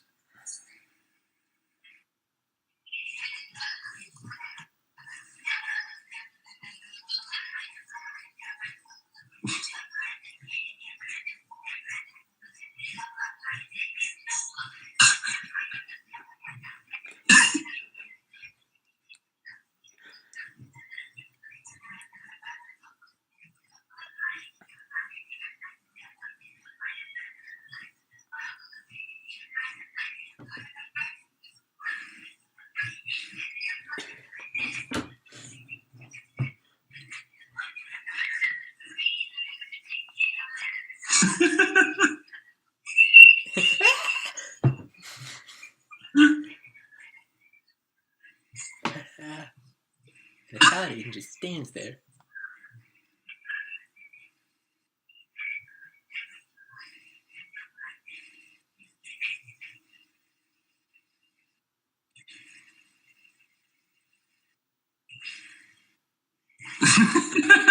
And now for our impersonation of the victims of 9/11. That really is the most fucked up joke possible, crammed into a minute and 51 seconds. The father pulls his pants down and starts shitting on the baby with a shoving. Yeah, and then dad pulls the dick out and starts fucking the baby. Like, what the hell, man? Sucking a little baby penis. Kyle, darker and darker. Kyle, will you hold on, please? God, will you let me finish the joke? Hold on, Kyle. Brutal, man. No one's really ever seen that, so I don't get it. Someone interrupts me, but hold on, Kyle. You're being rude. Yeah. Please do not interrupt me. Kyle, will you hold on, please? Yeah, should we? Let's talk about some actual podcast stuff. Okay. So I watched that Alan Watts video that you sent me the other day. What if God got Finally bored? watched that one. What if God got bored? I watched it twice because the first one I watched was like, no, you need to watch this one, and it wanted me to watch the remastered version, so I just went ahead and listened to them both twice. I mean, it's the same stuff, but it's just like different visuals for it. And I saw that the Zenden 2.0. Why is it 2.0 for that video that you sent? Well, Zenden 1.0 was the one in our attic. Yeah, but where's this one? The 2.0 was when I moved in with Christy the following year. And Okay. I moved it over to my house when I moved in with Christy, and it became... So this was in Athens? Yeah, it was across Yeah. town. And Gotcha. moving it kind of destroyed the magic of it, because the first one, it was in an attic in Georgia and was hot, and there was no bathroom. It was a tinderbox. We were surprised we never burned the house down. But there was like a certain aspect of like magic to it. The second one was like when a corporation takes over a grassroots movement and destroys it. Right. That's what it kind of was. Like I put too much. Like, it's still special. It's like it's not this thing. Like I almost put too much effort into it. Right. I don't know. Maybe it was just because I was a much more terrible place in my life. But it was cool. The second one had a king-sized waterbed and it had a movie theater, like a projector. Where do you even find a waterbed? At the waterbed store in Athens. They have a waterbed store? Yeah. God, they would have a waterbed store. Yeah. And I got it, and it was... How much are waterbeds? Because, I mean, it's basically just like a, big old thing of plastic. Yeah. I don't know, but it was I fucking loved it. How do you fill that shit up? You have an adapter and a hose. You connect it to... Just drag the hose from outside in? It's 500 pounds of water. It's fucking... Holy shit. Dude, it's awesome, though. Hell yeah. Dude, when we would just get super high, or like, no one knew that it was like a waterbed. So they'd come in, they'd be like really stoned. I'd be like, you can lie in the bed if you want, man. Like king size bed. We'll throw on some like Grand Theft Auto, and they'd be like, you'd always watch their face. They'd be like, yeah, dude. So any what? What is going on? Dude, it was absurd. The cool thing about the one thing I wanted to do is I wanted to get a subwoofer and put it under the waterbed Hell yeah. and connect it to the speakers and just have the whole thing like. Dude, laying on the waterbed. You still have the waterbed? No, laying on the waterbed after taking a bunch of acid. That was a fucking experience and a half. Well, it's like those ultrasensory chambers where, you sit in some highly salinated water in like a Sensory deprivation tank. Yeah, those things. This was different. This was more it's like that. No, this was actually like the opposite of that. Because it's like that, except you're just high. Yeah, this was the opposite of that. Instead of like stripping away everything, there's like lasers and Christmas lights and tapestries and sound, and your entire body's floating and squishing. You were like hyper immersed into your environment as opposed to like completely shutting everything out.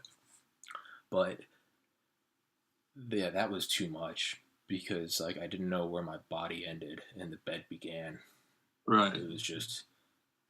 Yeah, it was because it's also fluid motion. Yeah, and you're 70% water, so it was this odd like. Right. I am bed. Yeah, I am bed. Bed as I. Tom, you all right? Forever sleep in bed. Yes. Yeah, I just remember laying there with my cat on my chest, and he was staring at me, and I was staring at him, and like he knew, and I knew he knew. We linked up. We linked up in that moment, and I never looked at Hobbs. I like something about him was like he knew after that. There was some psychedelic thing where he dust him up.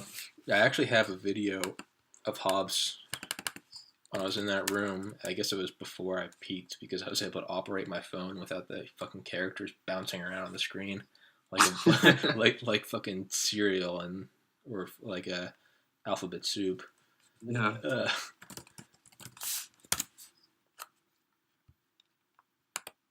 whoops. Dude, have you seen that fucking Elsa Gate shit? What is that? Dude, Elsa, like the Disney character. It's like pizza. Okay, yeah, that was the only Elsa that was coming to my head. It's like Pizzagate, but like YouTube, and it's this channel that has like 50 million views per video, and it's just this fucked up shit of all these like pirated Disney characters. It's weird because Disney hasn't filed a single license or a copyright thing against them in like months, even though they normally attack everyone else. And these videos are like eating shit, it's all animated, but it's like kids pissing on each other, like ripping off arms, like wiping shit on each other, like playing dress up with adults. It's like scatological, like torture, rape, dismemberment shit. But it's all animated? Yeah, and there's no copyright from Disney, and it's all aimed at kids. Dude, what the hell, dude? It is. I tried watching it the other day. Just some like physically sick. I was like, yeah. I was like, it's so fucked up. Like, dude, Joe Rogan tweeted it. It's fucked up.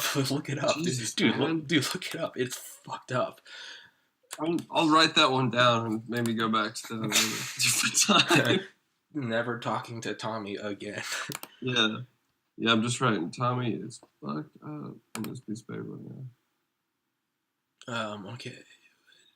No, that's that. Oh.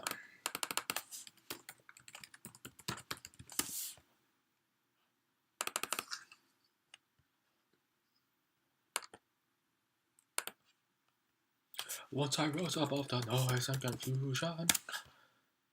What do you think about the name Theory of Now? I don't really know the justification behind it, but I think it sounds cool. Oh, I liked it. I just liked how it sounded. You floated it, and I was like, yeah, all right, it works.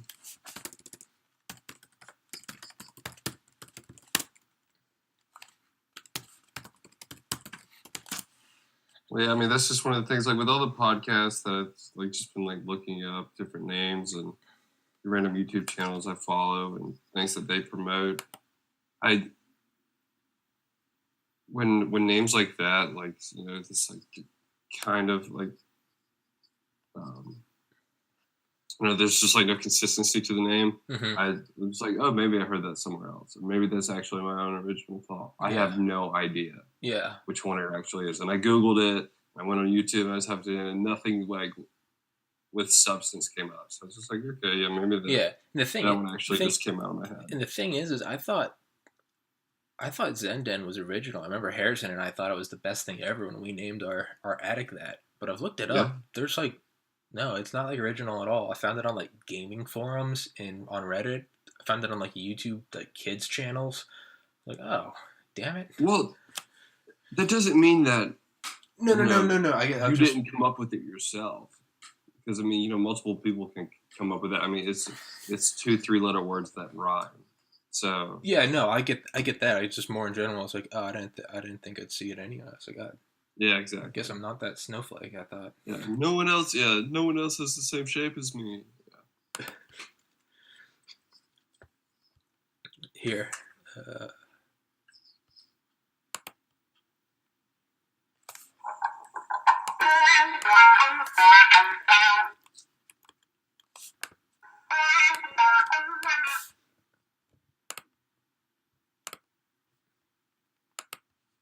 Here.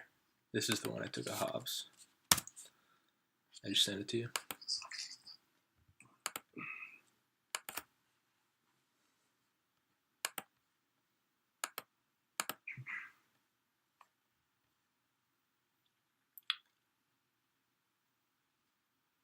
This is when I tried to make funny YouTube videos. None of them worked. Man, we got some good old video camera recording stuff. Killing it. Dude, I need to find out how to fucking... Dude, you got a heady cat. I need to find out... He's so relaxed in this. Oh, dude, Hobbs is a dog. You'd come into the house and you'd call his name and he'd come running to you and jump up in your arms. He's the weirdest fucking animal in the world, dude. Our cat plays fetch. Dude, he really... Yeah, Russell, he goes for hair ties. And hey, hold on. How do you pull some... How do you... What, this? Yeah. How do you... Alt-tab? Alt-tab? Wait, yeah, you have a Mac. Good luck. Control-tab? Oh, no, like, how do I pull up my... Windows tab? How do I share my screen with you? Click the dots. What dots? Right here. Oh. Dots. And it'll bring it up and show you what it's like, and then you have to click share again. All right, hold on.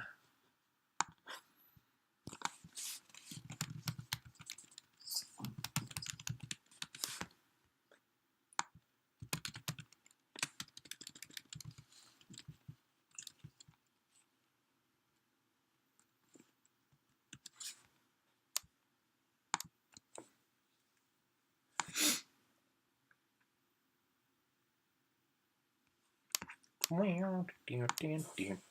I write just like random sporadic ideas, I always write in all caps. Really?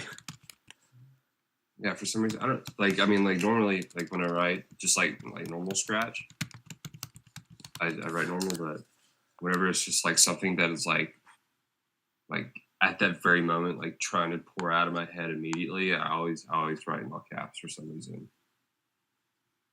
Where's...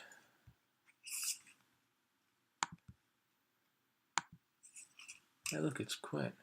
Oh wait, I need to share it with you so you can... No, we don't want photo booth, damn it.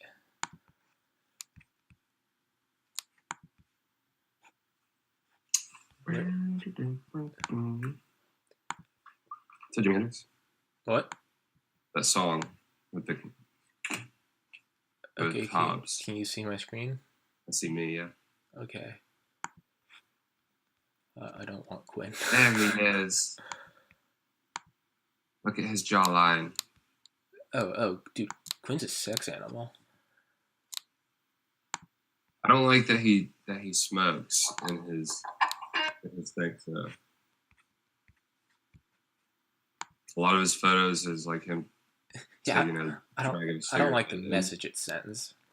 Well, I mean, like that whole sex appeal, I feel like has been dead for the past 10 years. Well, maybe that's Quinn's thing. He brings back smoking. Yeah. What if Quinn's responsible for like 200 million deaths? The new Marlboro Man. Yeah, the rest of mine, I guess the humor was dark. Here.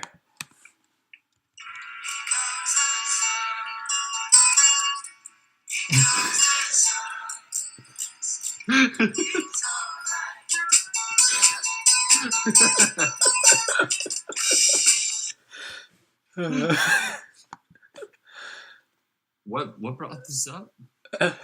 Oh, I made these. Oh, did you?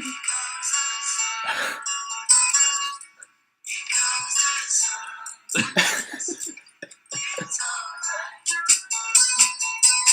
like ants. What?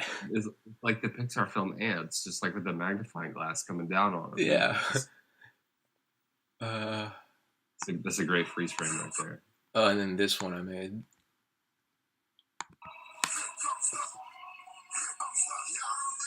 Wait.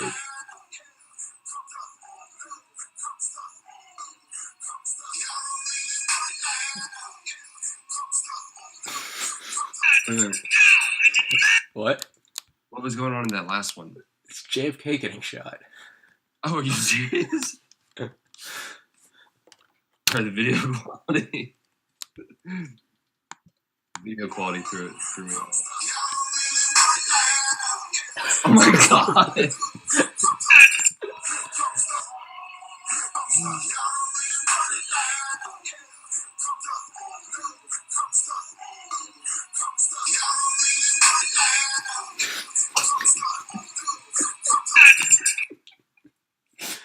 What's Luke Wilson saying at the end?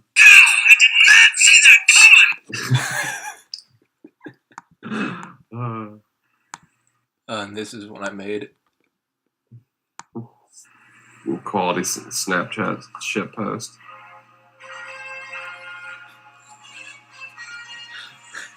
It's my favorite one. Nobody likes it. It's a very personal situation.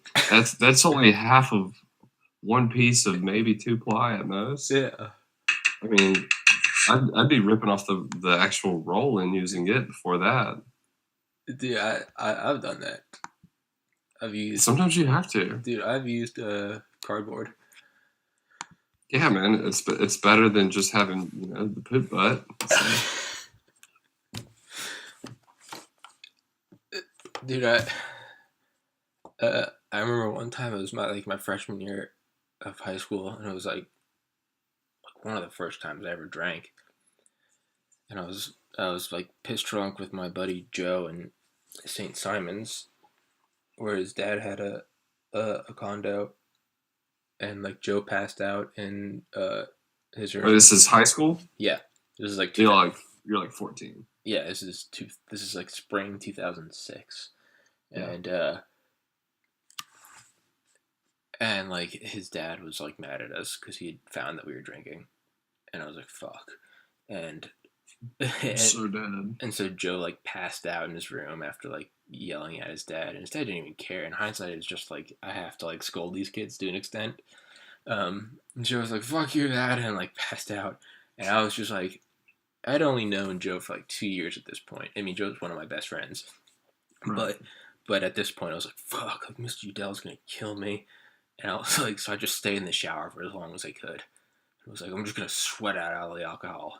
I was like, and I'm actually, that's how it works. I'm 15 and I'm like pissed drunk, and I'm thinking I'll just sweat it all out in half an hour, and so I'm in there for like 2 hours, and is the water even hot? Yeah, and I don't wanna come out, and so I'm just like pissing in the shower every 20 minutes, and then I extremely dehydrated. Yeah, no, well then I just I like go to fart, and I just take this huge dump in the shower.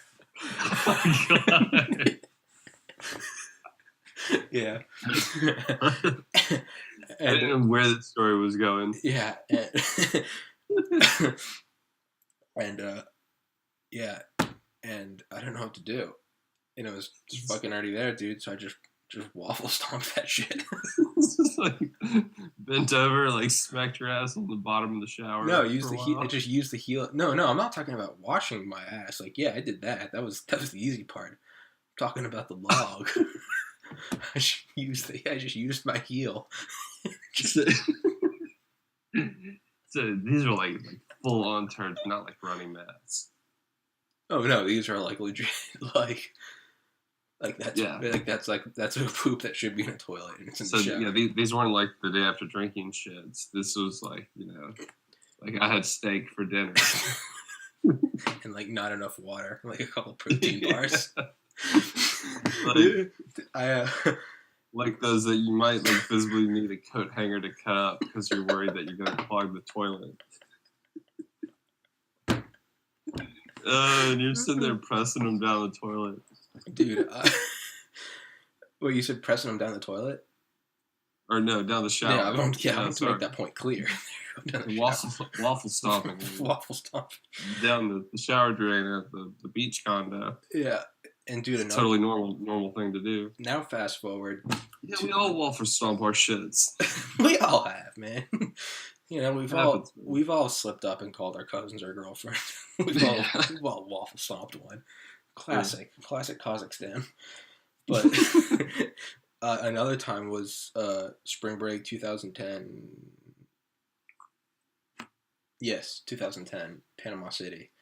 Freshman year. Yeah, and I went down with Cal and Kellen and Madison, Big Tuna, Grant, Quinn. I was there too.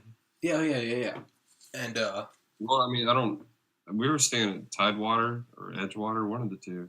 I don't remember where we were, but I remember that we were at like the main area near like La Villa. Right. Which in hindsight, none of that was even remotely fun.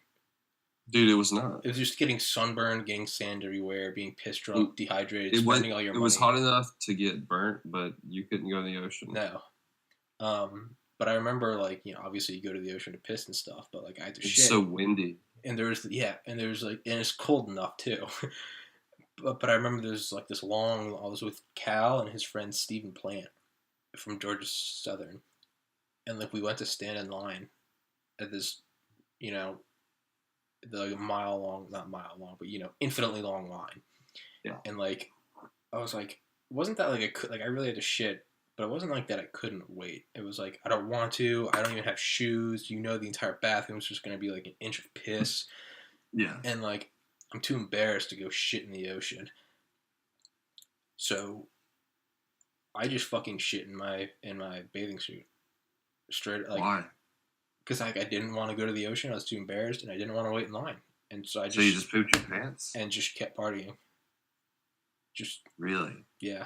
Not proud of it. How did that turn out? Fine. I had a great time. I just when I got with poop in your pants? Yeah, you're in a crowd of thousands of people. No one knows smells. Yeah, but like it would stain and drip down. Piss drunk. No, it was dry. So like pretty solid turd. Yeah, yeah. And then another time was my junior year at UGA, and every Friday morning I'd volunteer at Athens General. Right. You had to get hospital hours on your resume. Yeah, of course. And classic. And on like Friday mornings, I'd wake up, and I'd immediately I had to wake up way earlier than normal. So I was always only getting like 2 hours of sleep. So I'd wake up and just take like 2 caffeine pills. Never consumed caffeine like then. So when I did, so like 400 milligrams is a good dose to start out on. Yeah. Every normal person, Yeah, a can of Red Bull's 80. So I would take 2 of those when I woke up, and it'd always just be like meth, and then it'd be like, you know, shit your pants in like a minute. Well, it's a diuretic. Yeah.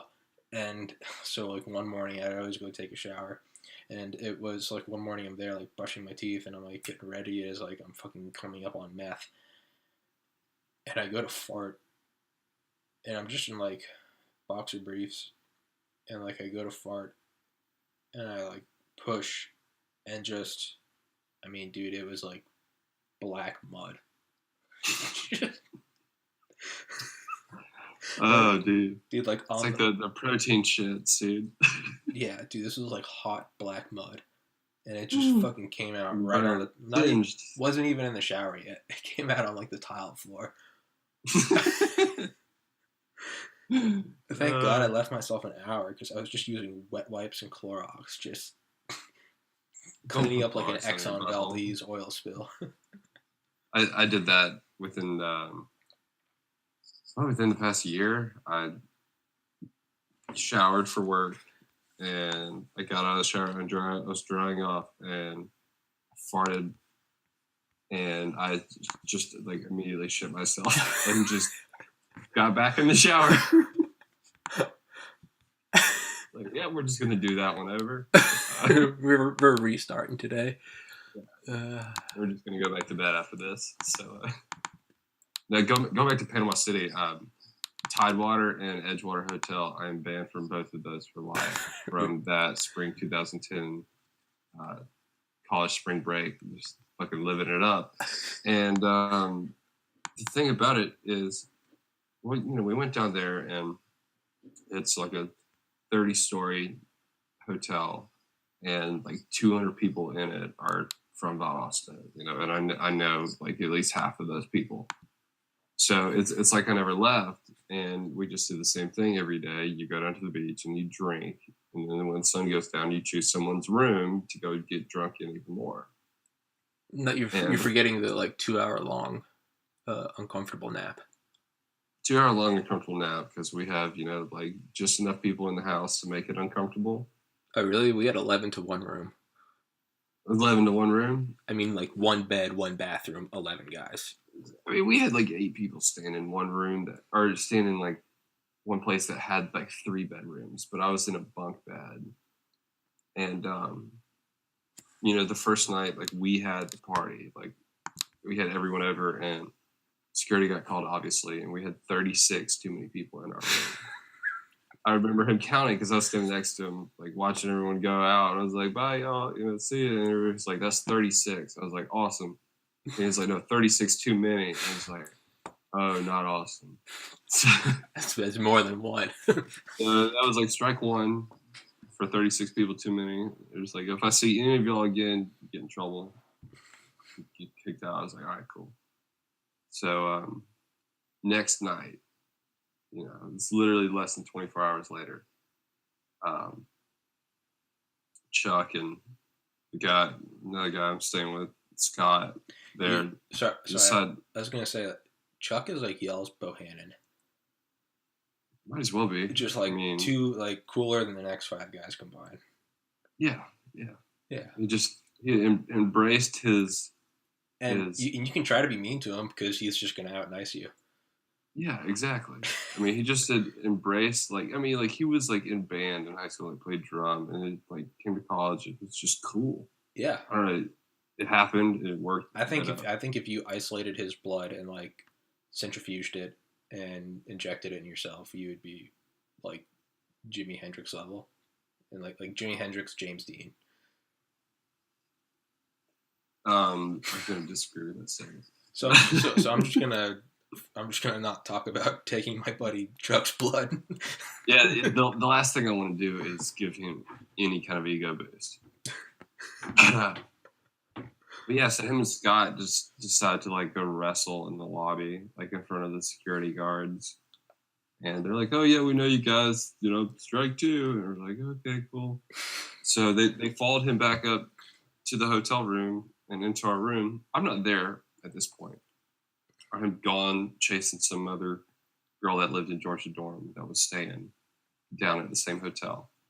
And I come back at 3 a.m. and notice before the trip we had bought like 7 cases of beer, and so we had over 200 beers just in our room for us for the weekend.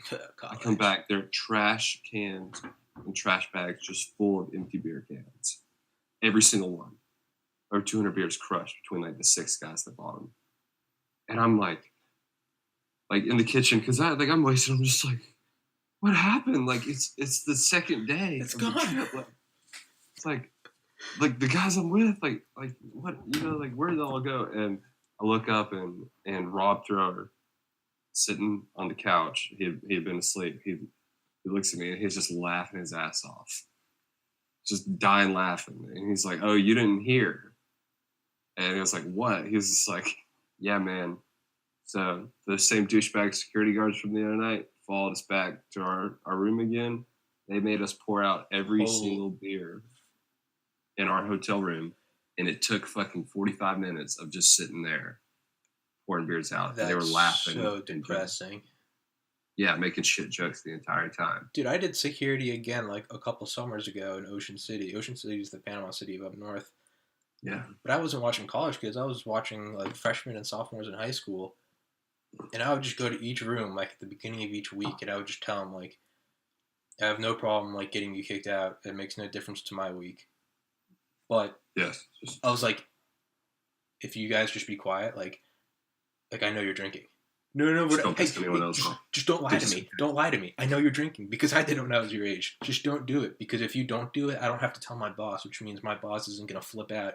Because I had never read any of the Harry Potters till 2014. I was like, right now, I'm balls deep in Hogwarts. Like, y'all stay there. I'm going to read right here, all right? And they're like, cool.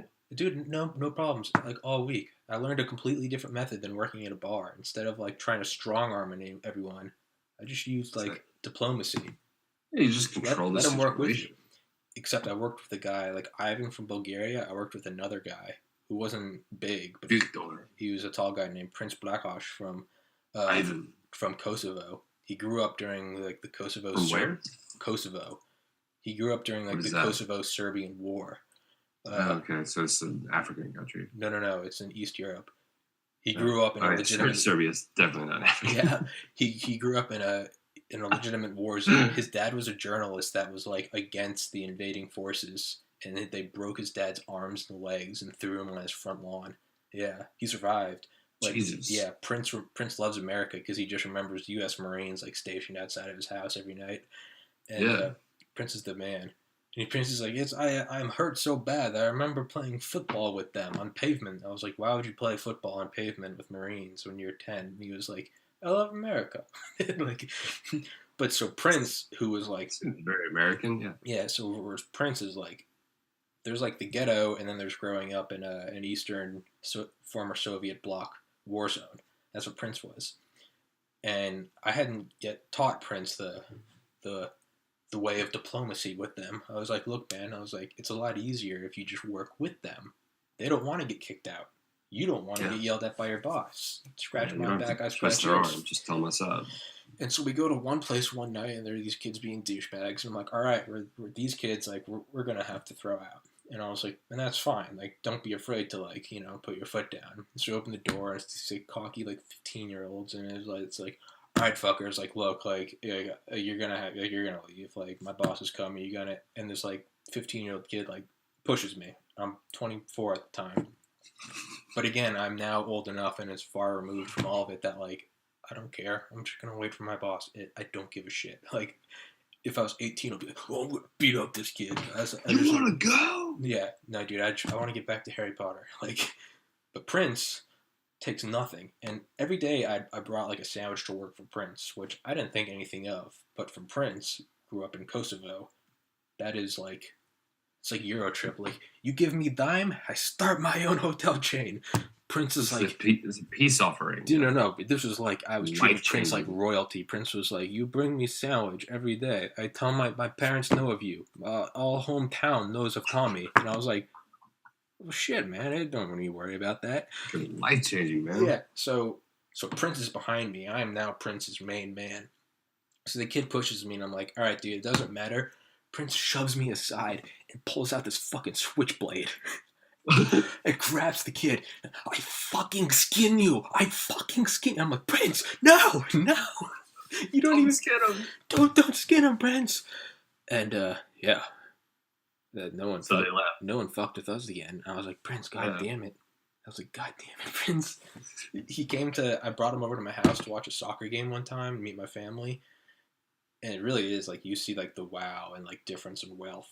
Because he came in our house taking pictures of it. Take a picture of me in front of your house. And he was doing like, like a hood, because we had 2 cars, and it was like that's the equivalent of like 2 Lamborghinis.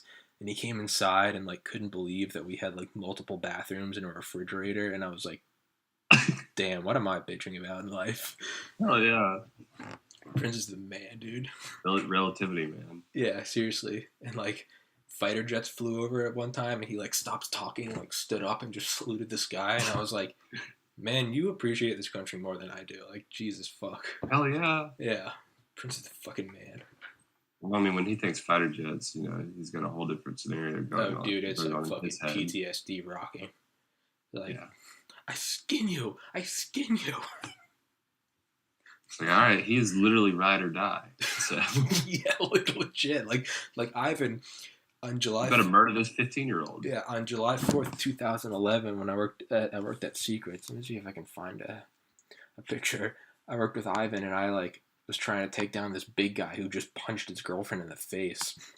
You show. I know who Ivan is. Yeah. But this big Guidosaurus Rex guy just punched his girlfriend, and so I'm like, fuck. So I'm trying to take him down, and I jump on him. And this guy could fucking kill me, and I'm riding around on his back, and I can't pull him down.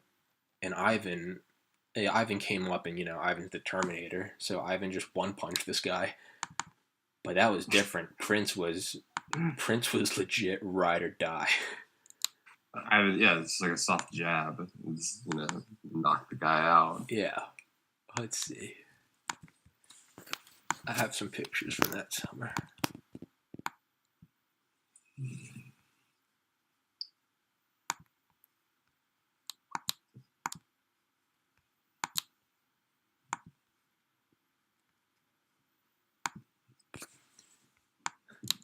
Classic. 21 in that. Me and my brother's girlfriend.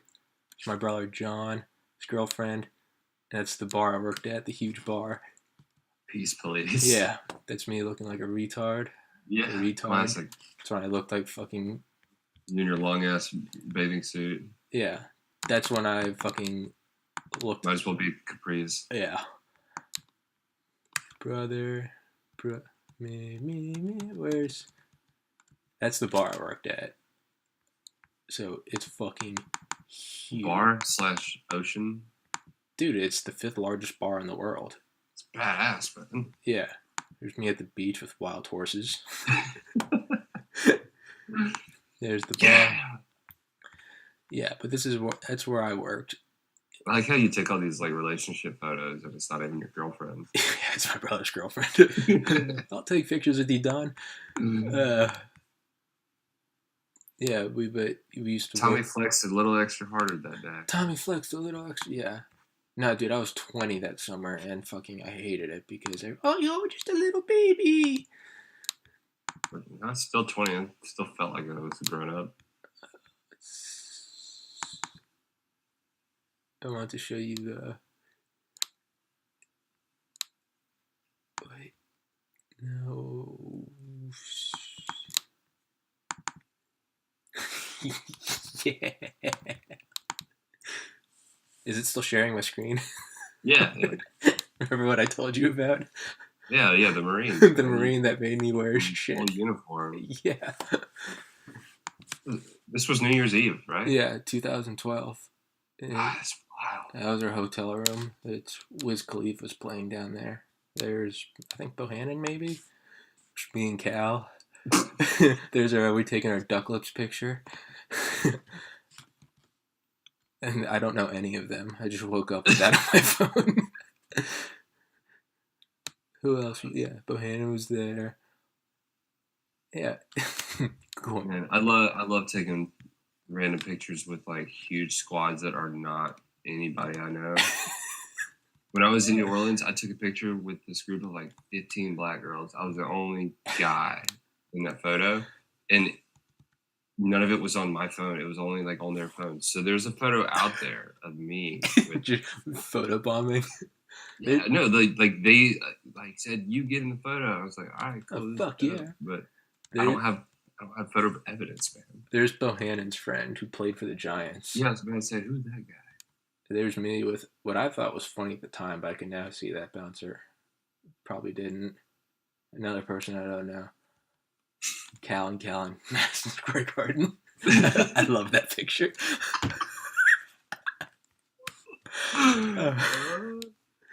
Oh yeah, did you ever watch Hey Arnold when you were little? Yeah, of course. Do you remember Dino Spumoni? Yeah. You better not touch my gal. Kellen was singing that every night. He'd get all fucked up and you better not touch my gal, or I'll punch you in the kisser, pal. Oh yeah, and instead of signing our names, we just draw stick figures of Quinn sucking dick. Very nice. Yeah. There's Quinn sucking Dirk Nowitzki. Stephen Quinn. I always. Oh yeah, our first hour in New York City, Zach got out of the cab and he opened the driver's side. I don't know why he went and opened that door, and another car came. Driver's door? Yeah, I don't know why Zach did it, but he came over and he opened the driver's door. I don't think he was kidding or something.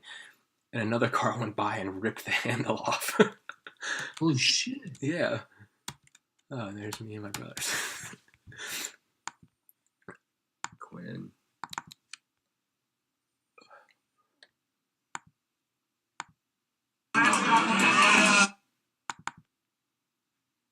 Oh yeah, this guy.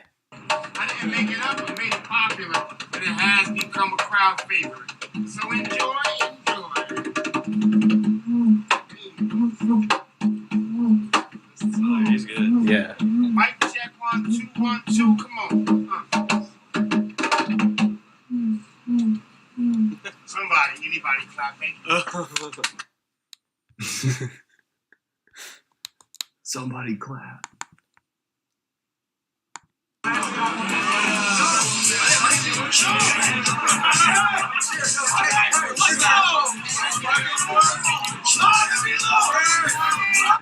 Yeah, I just remember someone kept yelling, instead of counting down to New Year's, they kept yelling, "Mom, the meatloaf! Mom! Meatloaf! Meatloaf! Fuck! Yeah, we won it!" Yeah. Yeah, I remember Kellen got mad at me because he and the Giants guy were, the Giants guy, they kept ordering bottles for like hundreds of dollars each, and I kept pouring like shots and glasses we already used, and I'd put them on trays, and I'd walk back into the kitchen where all like the poor Mexican guys are, and I'd be like, "Shots!" And so all these guys were like, "Hey!" And then they come take shots at me. And I just remember the guys were like, "Yo, we're spending like hundreds of dollars on these bottles," and I was like, They're like, we're balling out. I'm But sorry. I mean, like, I was going and doing it's like not physically possible for the six of you to drink, yeah. So whatever the hell they're buying. So. yeah, so I was like, I'm gonna go do the equivalent of like Titanic when it's like you want to go see a real party and they go to like the underclass. I was like, I'm gonna go party with the Mexicans in the kitchen. Hell yeah, man. Yeah, dude, they're awesome. What? They're the ones living it up. Yeah, man. Dude, where does Kellen live now? Is he back in California? Yeah, he moved right back to LA, and fucking Of course. like within a year had like is making like multi hundreds of thousands of dollars a year. Why did you go to Valdosta? I don't know. Like I remember when I first met Kellen, I was like, Was it like I a was like, football whim? But no, no, he this was is his in roommate. football, like earlier, I because was- he was like 29 when he Yeah. started. I just remember thinking like when I first met Kellen, I was like, after like a week of knowing him, I was like, he's one of those guys that doesn't need a degree. He can just go talk. Like, Yeah, yeah. yeah, absolutely. He's someone that could make that fuck you money through a loophole. Yeah, My final conclusion is he knew that, but he was like, I'm gonna get the college experience. I'm gonna come. I think that's what he wanted. Yeah, I'm gonna come That's to what he said when he was going through. I'm gonna come to Valdosta, Georgia. I'm from LA, so I'm gonna come to this town, which is basically like a piece of scratch paper. I can just go fuck Mhm. around and then leave. And I think that's what he did, and he had an absolute blast. Yeah, he did. I picked up a lesson from Kellen in Valdosta, and it was he'd start ordering drinks, and he would just tip like 1,000%. And as the night went on, the bartender would sort of get the gist of what was going on, and when he got his tab at the end of the night, it would just be $0. And it's because Kellen could order like $500 of drinks, but he would tip, you know, normally if the bartender got like a $20 tip, Kellen would be tipping like $200. Like 100. Yeah. So the bartender would just take the $200, clear the tab. Write everything off, and it's a win-win. Pocket that. Yeah, win-win. Bartender gets $200 instead of $20, and Kellen only spends $200 instead of $500. And he's not sitting around waiting for drinks, because as soon as they see him, they're like, "That guy, I want more money." Yeah, well, I picked up that lesson from him, and my senior year, it was. I actually just watched the video earlier. It's 5 years ago tomorrow. I was telling my friends this is how I used to fake my 21st birthday, and I lost all the time in suits. But at this point, I was 22, and I was like, let's just wear a bunch of suits. Oh, and speaking of the SR-71 Blackbird, I was like, let's just say that we're like young, successful. We got that fuck you money. We work for Lockheed Martin. We're defense contractors, high ups. And I was like, we just wear these suits, and we just sell it as convincing as we can. We just fucking full commit. Like, jump out of the plane with your parachute. Like, it better work. Like, we just commit. And we go up, and we go to City Bar in Athens in our suits, and we order like one round of drinks for like $10. And we just throw him 50. And we just tell him to keep it. And he now remembers us. The rest of the night, he's going to choose us for drinks. And every time. We got an open tab open, and we know he's tracking $0 because he knows he's going to get a couple $100 at the end of the night. Yeah. Let's keep this good. But city bars, or the bars in Athens, are much bigger than they are in Valdosta. There's not one room where you can see everyone. Right. They all have upstairs, downstairs. Yeah. You know. Yeah. And so I was like, we do that if we get preferential service from a bartender. I've been to City Bar. And yeah. We get preferential service from a bartender, and at some point in the night, we'll just bounce. Because we hadn't had an open tab yet. They weren't charging us because they knew at the end of the night we were just gonna like slip them a Benjamin or something. And right.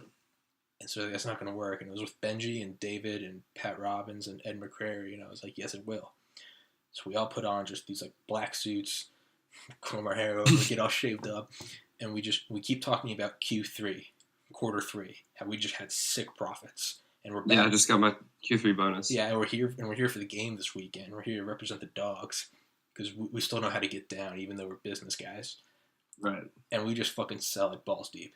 And so we go there, we do that, and we buy like $50 worth of like watered down shots the first like couple minutes there. And it works. And we do that, and for like 2 hours, we were just drinking like kings, and then we just walk out the fucking front door.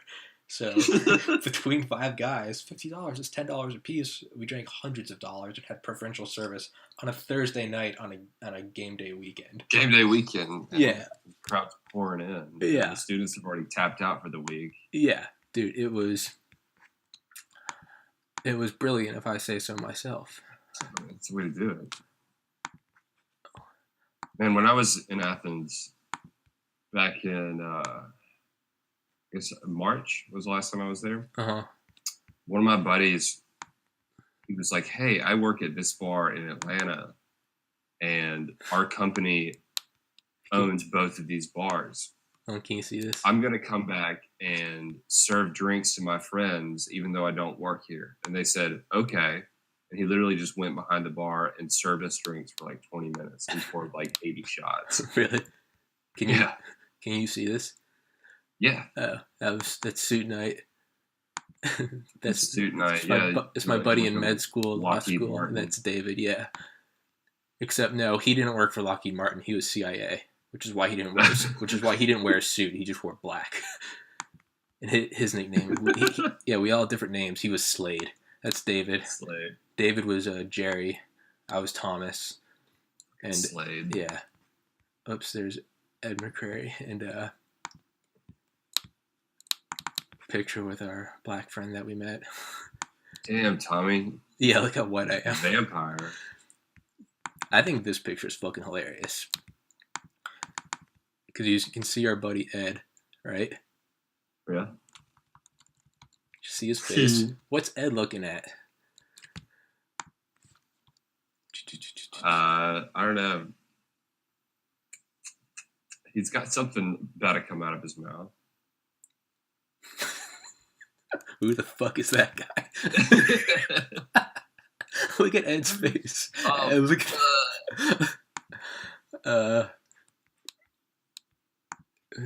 where is it?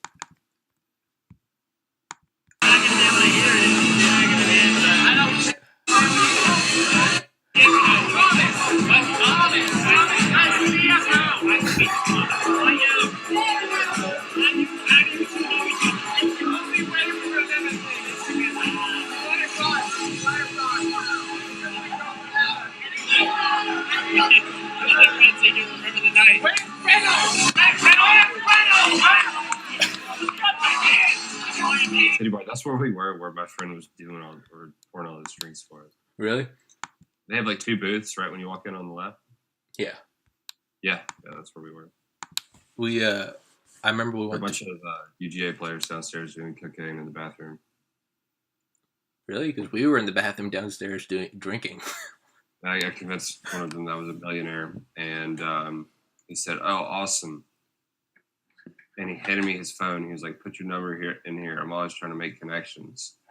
And he gave me his phone. This is a football player. And he walked into the bathroom and just started doing a bunch of blow with my buddies from Atlanta. And so I'm just sitting there holding this football player's phone. And I'm just like, I don't fucking want this phone. Like, you're not Nick Chubb. I don't know who you are. So, like, his big-ass bouncer football player buddy standing right next to me, just making sure shit didn't go down. It's just like, here, give it back to dumb shit. I'm going back upstairs. Just put your number in. He didn't say anything. He just took the phone. It was like, oh. Just put your number in as Elon Musk. Yeah, exactly. I'm always trying to make connections. Yeah, I'm always trying to make connections. We did the suit thing another time on New Year's 2013, I think.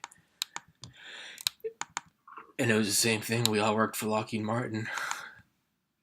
That's well.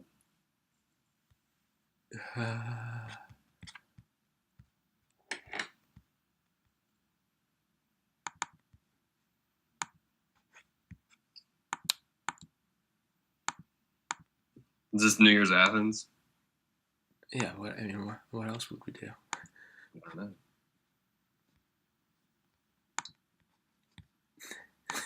Same group, like a year and a half later. There's our buddy Benji. We had him dress as Benji was the intern.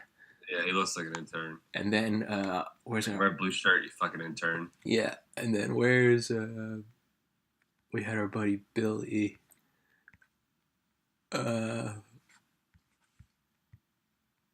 Fuck, where is it?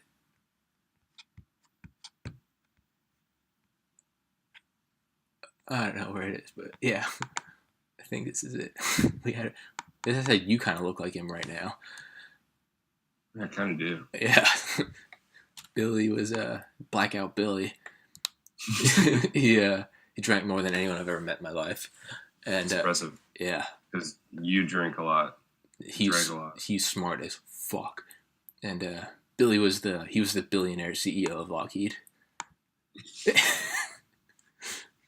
The guy who just decided he didn't have to wear a suit anymore. Yeah. Last semester. Where is it? Did you graduate in 2013? Yeah. Here's from a interview in Miami.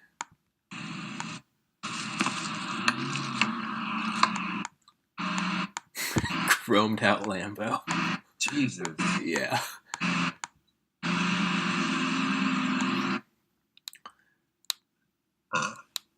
That's what my buddy Mike made. He made $200,000 mirror. Yeah. Dead now. Yeah, Mike's the guy that did all the. Here's another one I don't remember. I think Cal sent me this. It was from some pledge. Do we got these little pledge classes here with me?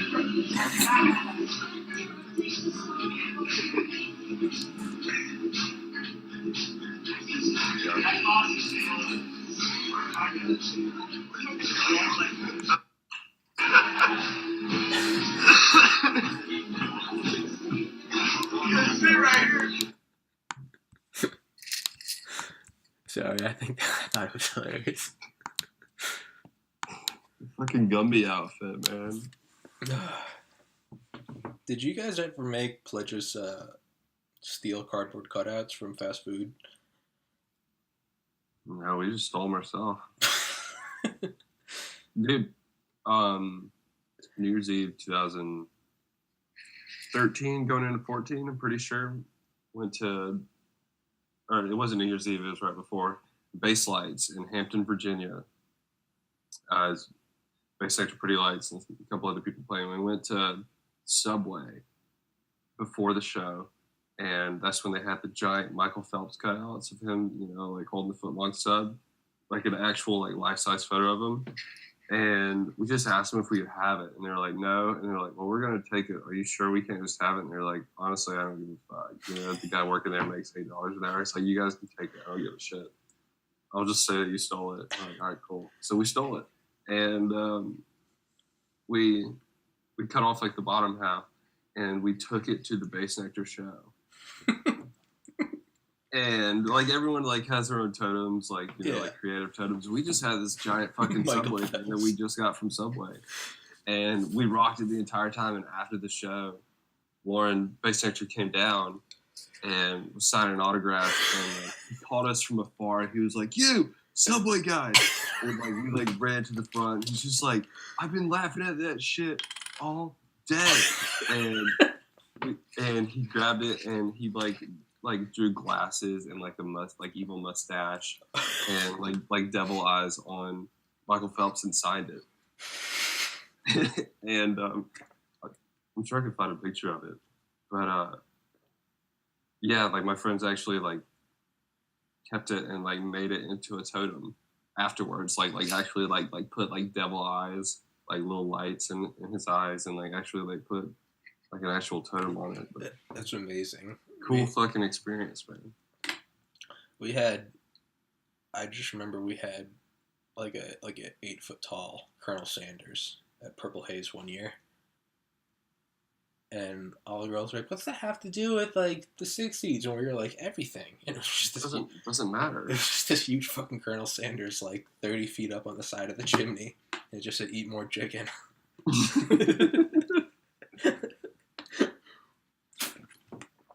Did you ever hear about the giant, it was either Zaxby's or Chick-fil-A, the giant chicken in Athens that was stolen by a pledge class? Are you serious? I mean, like 35 feet tall, like weighed like 1,000 pounds. Like they literally had to get like a trailer and like 2 trucks and like hooked up chains to it and stole it. It was like that's highly impressive. Yeah, and I remember hearing about it when I was in Valdosta, and it was, and then like, fucking like 3 years later, I'm in the Zen Den, smoking with Harrison, and we're trading stories about pledgeship, and he goes, "Yeah, man, I'll top your like frat house story. I helped steal a massive Zaxby's chicken." And it wasn't like, and I blew the weed out of the bowl like all over him. I was like, "That was you! That was you!" I remember us gathering around, and we were like, "That is impressive. Like, we need to do that." And he was like, "Yeah, they came to like the Beta Theta Pi house the next day because of this giant chicken, and they threw a tarp over the top, but the tarp barely covered the head, so it's just this giant fucking chicken, like, barely covered." Yeah, it's like a dog hiding by putting his head under like a shoe or something. And they were like, "You need to return that," and they were like, "Yeah," like, okay. Yeah, but it's too late. You already committed to it. Yeah, so here's the photo. Was that Quinn? Yeah. Oh, here, go back. It's what? The wedding photo? Yeah, I thought that was Quinn. Or you can't. Oh, no. No, my buddy Harry right there? Yeah. No. Yeah, all the way to the left. Second to the left. I thought that was Quinn. Oh, no. No, if anyone looks like Harry, it's probably Harry. No, that's my buddy Peter and Harry. But yeah, they both kind of resemble him. He signed it and he drew fucking eyes on him and shit. It's fucking mustache. It's fucking amazing. It's pretty tight. Yeah, let's talk about some like friends we could have on. Well, I want to have my buddy Shane on. Okay. Who? I mean, we can have literally anyone. I'm trying to think of who would do it. Well, yeah, I think Shane would be. So because, like, I would honestly, I want like just like funny friends who can talk about something, but I also want them to like have something to promote and like stories that they could easily share too. Yeah. And I mean, he just finished kayaking the entire Mississippi River. Oh yeah, with as much kayak experience as me, which is like like every 4 years I might kayak. I might kayak on a July 4th weekend. Yeah, exactly. But him and another guy, I've got a buddy who just finished med school, and his first year of med school, he still went to like 7 music festivals and did a lot of drugs that he probably shouldn't have been doing while in med school, and he probably shouldn't have gotten in med school in the first place. And all of his teachers told him that he wasn't going to graduate, and he fucking graduated. And now he's practicing, and his name is Rocco Romeo. That's amazing. Doctor, he sent me an email on or he sent me a Snapchat today of an email he got, and he said I laugh every time because his name is Dr. Romeo. Yeah, it's self-absorbent. He eats that shit up. Yeah, I remember when I went to my Miami interview, my buddy Pat, the guy who did the Lockheed Martin night with us, Slade, the CIA guy. Yeah. Pat Robbins is the single smartest human being I've ever met in my life. Like, bar none. A freak of fucking nature. Studied for the MCAT for 3 weeks and he beat me. And he's a fucking genius. Graduated with a perfect 4.0 in college, was in a band, partied like an animal. It's one of those people you're like, fuck you and your brain and your 11 out of 10 girlfriend. Like, yeah, man. Fuck you, Pat. But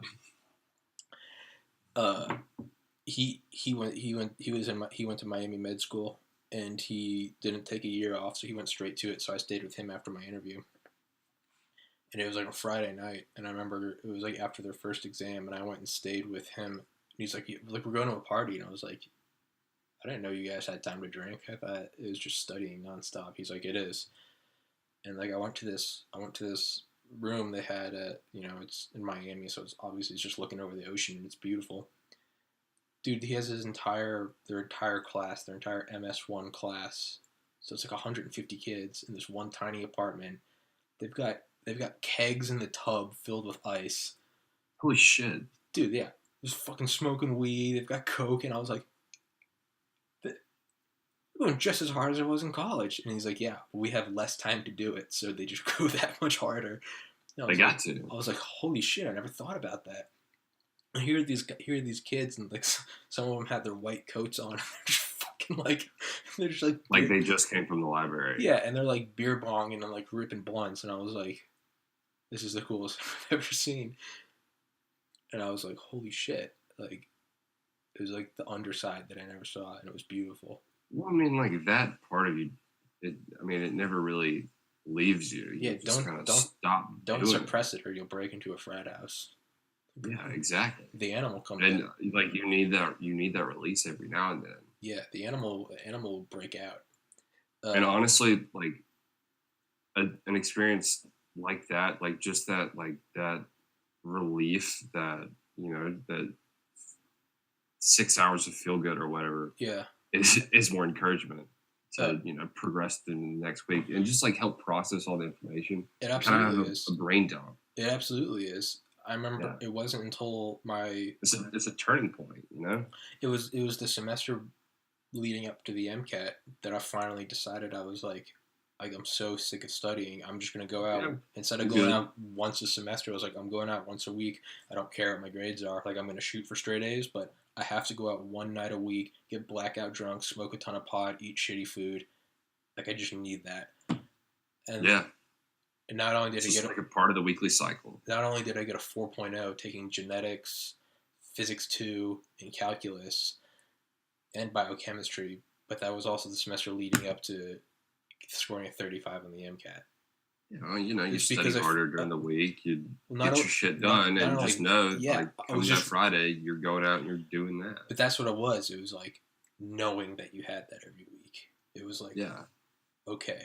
Like Instead of studying 7 days a week, you study 6 days a week, and then you go balls to the wall that other day. yeah, fucking, you just go nuts. And it was like, Yeah. I deserve this. yeah, dude, like, yeah. You should be paying me. Yeah. Give me $5 for a beer. Yeah, it was. I remember that's how it started with the suit night. Yeah. It was like I was just studying so much and I couldn't do it, and I was like, my friends had gone out like Thursday and Friday already, and I was like, guys, let's go out, and they were like, no, dude, we're just like smoking tonight, and I was like, guys, I haven't gone out since like this is in November. This is 5 years ago tomorrow, and I was like, I haven't gone out since like July 4th. I was like, I'm going with or without you guys, and they're like, dude, I'm sorry. And I just need someone. and I was like, all right. I was like, I'm not going out then. And my friend Benji was like, you know what? No, we'll go out, but we're going fucking nuts. We're getting blackout. I was like, I can't do that. I gotta study tomorrow. And then David was like, we're going out. And I was like, I'm not going out. And they're like, whatever, dude. And I was like, Fuck it, we're going I out. thought they wouldn't call my bluff, and I was like, all right. If you guys put on suits with me and pretend we work for Lockheed Martin, I'll go out with you, and we'll spend all the money we have. And so Benji leaves and comes back from his room like 2 minutes later. He's got a suit on. He spritz some cologne on. And he was like, nut up. And I was like, all right. And dude, and that's how it cascaded. It was that weekend. That weekend made me start to realize just how fucking much I hated pre-med. Like really, like that, like, and because I had so much fun. Like it was how much you love other things. Yeah, it's an extraordinary, unhealthy amount of fun. From like it was a fun night objectively, but like to me, it was like the Like best the thing. best I fun, just or- won the Super Bowl. Yeah, like I'm going to Disneyland, and I remember the next day, hungover, but I was having so much fun because I wasn't studying. And my friend CJ, the one who we chased the carjacker with, CJ's like, you know what, Tommy? He's like, he's like, one thing I've always said about you, dude, is like, you give an impressive amount of little fucks. But number two, I've never seen someone so happy not doing what they're supposed to do. And I was like, that was pretty profound. And he was like, I think you fucking hate your lab, man. Just saying. And I was like, fuck. And like that made me 2000 section. And like that was the seed planted in my head, and it was just like, oh no. He knows. Yeah. And when I was supposed to start, I planned on studying all Christmas break, and then Kellen called me and was like, what's up, Big Pimpin'? What's up? What's going on, man? What's going on? Good looking. Yo, we're going to Manhattan. We're going to Manhattan. Dude, let's do it. You got that Christmas money? And I was like, yeah, I think I'll do that. It was like this weird, like, what's happening? And yeah, and then the next semester, and then it just snowballed, and yeah, and then that's where I am now. Sitting, I don't know if it worked out yet, because I'm living at home on 27. The story's not finished. It's not finished yet. I sure as fuck hope not. Literal and metaphorical. Finish your fucking book. Finish that, yeah. I have a bunch of... I got a bunch of websites last night, and I'm going to start submitting, like, rough drafts to, like, basic ideas. I'm going to use that Reddit post I made, which is, like, a very... It's basically Very like... It's like, this is what it's like, kind of thing. I don't know if you saw, Right. I added a ton to it. I mean, I went through it, and like, I mean, you even like commented. No, like right before we started this podcast, I added. Like, you added more. I added 10 like maxed out comments to it. Gotcha. I'm just gonna take that and I'm gonna start sending it and being like, this is like a pretty accurate outline of what it would be, and it's pretty absurd. And I don't know if you looked at that thing I sent you. I don't care if you didn't. My trip report of the 12 hits of acid and ounce of shrooms. No, I didn't get that one to pull up. Yeah, that one I'm actually going to use to tie in because that was like a very instrumental part of it. So that's all. But the purpose of that is, it's not that I wrote about the trip report. Is I wrote that as like I'll write, like it's full, descriptive, flowery, like super like in depth, like how something finished would look. It's like an example of my writing and Right. how I said my Have you sent this to any company yet? what. Examples of your work so that you can get fronted on your book, so you actually have some. No, I need to do that, which is what I realized because I made that. It started when I made a post about the Zen Den the other day. I found something called Trip Caves, and I was like, oh, these are pretty neat. Other people have Zen Dens, so I just posted one, just like nothing. And then someone invited me to this, like, I guess, private sub, and it's some people are trying to make trying to use a loophole, and they're trying to start a religion to use psilocybin. I was like, fuck yeah, man. Hell yeah, dude. And the guy was like, yeah, man, I saw a post about your Zen Den. He was like, I figured you gotta be in. I was like, fuck yeah. And he was like, how'd that? You know, he was like, yeah. He's like, classic. he's like, you know, he's like, classic guy I just met. yeah, classic stereotype of him. And he was like, how did it start? He was like, you just decided to make that? And I was like, actually, because everything leading up to it had to deal with like losing my brother, going back to Athens, and then like we needed this. Like I kind of wanted this room to go like relax in because I'm in the wake of this horrific experience. And I was like, well, shit, like you can't explain the chicken without the egg. And I was like, so I kind of explained what happened beforehand. And I was like, yeah, I kind of got to explain how the Zen Den spiraled off into it became its own. I said, like, I thought I built it, but in hindsight, I can see that it's its own sentience. And it just used me as a host. It infected me and was like, go buy a waterbed and lasers. I need to grow. Yeah. It ran off weed smoke and shrooms. Come in here. Remnants of your bank account. Yeah. And so I started. There's nothing in there that's not from a thrift store, which is the most impressive part. I think that the original Zen Den might have been built for less than $100. That's impressive. Yeah, and so I started explaining that, and he was like, "Dude, that's really like a pretty impressive story, man." And I was like, I wrote that on the toilet, and I was like, maybe I'll just go post it and get motivated. And I was like, that might help some people What's the worst that could happen? Yeah, I might lose my internet points, and exactly. And God forbid, and I was like, all right, well, not my karma, no. Dude, I saw some guy pointed it. Just said one comment was, "Holy fucking shit, you're such a liar," and I was like, yes. I was like, well, the thing that would make a story great is that it's unique and it's not something you see every day. That doesn't mean it's fake. If you're a liar, you're just a storyteller. Yeah. And it doesn't help that I posted links and pictures and videos of everything I cited. And, Too long didn't read, but you are a liar. Yeah. Look, I'm not going to listen to a word you're saying or analyze it or give it any original thought, but I can tell you through and through that, look, I didn't read it, but I can tell that you spelled things wrong. I've spent enough time on here to know that this isn't real. Yeah. And another guy kept messaging me and he said, like, wow, you do anything for fucking attention. And I look at the account and I go, I haven't made a post with this account in like a little over a year. Yeah. And even that, it was just annually I'd go and post my pre-med study guides when I knew all of them were taking the MCAT. I was like, I don't even use this account. The reason I never deleted it was like sentimental value. I've had it for like 6 years. Too much post history. Yeah. But otherwise, I just make accounts and keep them for like 2 months and then just get rid of them. I don't want to be like, because like I'll go in and like have like true arguments, and I'll be like, I don't want like people being like, oh, is that Tommy? Oh, dude, I didn't know you felt that. I didn't know you felt that way. And whatever, like politics, I don't like. I have my opinions, but I like to keep them to myself. I don't need people being like, oh, so that's how you feel. Oh, yes. So. Yeah, I just getting in deep with the mental state from, just like you on like one like verbose rant from a night where you didn't really know if you even supported your own opinion the next day. Yeah. Wasn't sure. Time to change the numbers at the end of that account. Wasn't sure if I was just fucking coked out and drinking Everclear. No, we need to invade Yemen. What's that mean? Nah.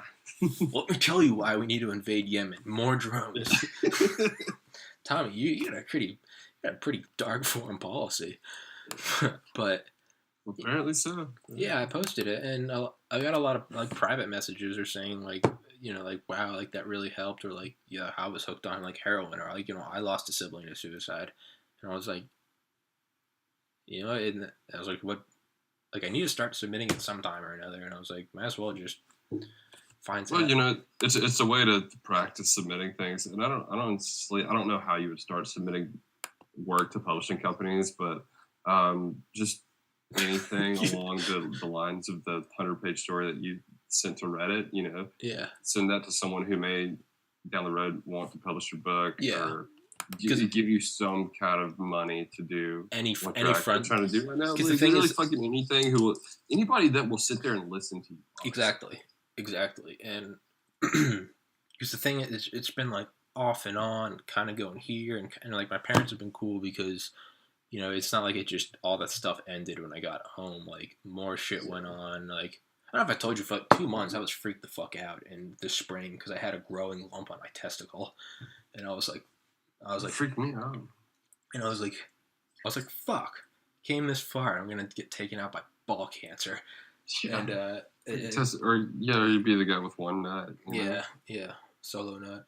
And, but I mean, it seems like you've done a good job at finding ways to funnel your rapid thought system that putting it on paper has worked extremely well for you. Yeah. But figuring out like what to do with all that work, it is it seems to be that roadblock that you could use some professional help. Figuring out what to do with it. Yeah, it's like the niche that Google served. We had all this information on the internet, but no one knew how to index. What do we do with it? Yeah. The really smart kid, Pat Robbins, yes. His uncle had an idea for indexing the internet in like the 90s, but like couldn't get funding. Yeah. His uncle fucking created Google. Yeah, should have done it himself. His uncle also was also funded by NASA because he was the first one to ever cryogenically freeze an animal and then bring it back to life. Holy shit! It was a parrot, but they ended up dropping his funding because although the parrot lived. It was frozen for a week and then came back. It turned into an angry psychopathic parrot. Like, some biochemical processes went horrifically wrong. Like, neurotransmitters never really got fired again. They said this thing would, like, try to rip off its own leaves. It shit. Went batshit. Should have been dead. Cockatoos and other birds like that they're highly emotional animals that, like, go through severely depressive states and manic states like that. So I could only imagine what killing one for a week and then bringing it back to life would do. Yeah. Put it in like this zombified, I shouldn't be here anymore state. What the fuck has happened for the past however long, A timeless interval. Has it been a week? Has it been a billion years? Yeah, exactly. So yeah, he's probably freaking the fuck out, He's a smart parrot. He doesn't know what just happened to him, but he knows that it was probably something fucked up. It was some fuckery. Yeah, and he's still mad about it. Yeah. So, yeah, he's gonna, poop and shit and rip out his own feathers because he's insane. Yeah, it's like self-immolation, setting yourself on fire and protesting the Vietnam War, except he was ripping out his feathers and shitting. Yeah, exactly. Yeah, but anyway, like Google, I need to take all that work I have and index. And that's one thing I do is I never delete any of my writing. Like, why would you? What? Put it in the folder and call it, Tommy's Crazy Thoughts. Well, and that's the thing is some people do, I can't find it. Like, dude, I have ideas where I'll write them down at a bar, drunk, sophomore year of college, and I'll pull it out 5 years later and be like, perfect puzzle piece. Like, I used, like, an update I made on the post today was like a realization I had about, the nature of now in meditation and, like, the flow of time. But it was like 6 months after my psychedelic experience. And I had this like manic flood of ideas and just wrote like 5 pages on my phone. That's how it came to me. Like when I was at Austin, like just like literally like manic flood of ideas. Like I got stuck on cosmology and like the formation of our solar system and like mass that's given off through the sun's radiation and like how that like terraforms into like dust clouds and planets, and solar winds and shit. God, yeah, it drove me fucking insane because it was so mind blowing. And Dude, yeah, fucking Tesla would always talk about, not comparing us to Tesla because we're dumber than his testicles. Yeah, I had a half-baked idea about meditation on drugs. I'm not Tesla creating time machines and shit. But Tesla used to say that his ideas, he said they weren't his. They said he was a conduit for a greater knowledge, and he would just have these bursts of creativity. Like I said the other day, Aldous Huxley in The Mind at Large. You aren't you. Your brain is a spigot, and the mind at large is a water tank the size of the universe. In normal everyday life, you're just a spigot dripping consciousness out. And if you stay up for a couple days in a row, or if you take a bunch of mescaline, what you do is you break the spigot off for a couple hours. And he loved that shit, didn't he? What? Mescaline. Yeah. And yeah. Weren't they self-medicating in Brave New World too? Yeah, but that was Soma. That was like a Xanax alcohol pill, basically. It's a muscle relaxer. Yeah. Paracetamol or whatever. Yeah, it was just supposed to make you dumb and happy. But Huxley loved mescaline. There's in Doors of Perception, Huxley said took some mescaline, and like basically one of his friends interviewed him, and he was just fucked up. And he was answering these he was saying when he looked at a bookshelf, his friend's like, let's do spatial orientation. Like, I'm going to point at a couple books. Tell me which one's the biggest, how far apart they are. He was completely off. But what Huxley was saying, when they later went back and looked at the information, the books that were the biggest were books that Huxley was like, oh, well, that's the topic I'm most interested in. And so, like, what he thought were, like, these big books, and they'd have, like, elaborate gold lettering, and then books he didn't care about were, like, these pamphlets. But it'd be completely off. Like, a dictionary would be a pamphlet, and then, a notebook would be... Synapses crossing. Yeah. And then Einstein, too. Einstein, when he talked about relativity, he'd say that they'd come to him in these insane meditative states, and he'd say it was him being contacted by, like, another life, where he'd be like, I'm not thinking of this. Like, I'm being shown special relativity. Channeled out of his head to paper. Yeah. It's happening so fast in your head. Yeah. And that's, like, dude, when I was peaking on all of that, the acid, like, like seeing, like, the nature of now and, like a fast-forward time-lapse gif of, like, what I said, like, dirt and rocks turning into trees, turning into houses, turning into civilizations, and then, like, whoop, and then you were born, and then you live, and then it was like, it's like the Zen Den didn't just happen. There was years of shit leading up to it and years of shit after it. It was like your life, okay, you live for 80 years, but there's like 500 years before you, and like 500 years after, of like your generations that you leave and the effects they have. And I was just like watching that whole thing play out, and like I was like seeing the earth, and it was like, what I just took as like hills, like yeah, Athens has some hills, they're great for running.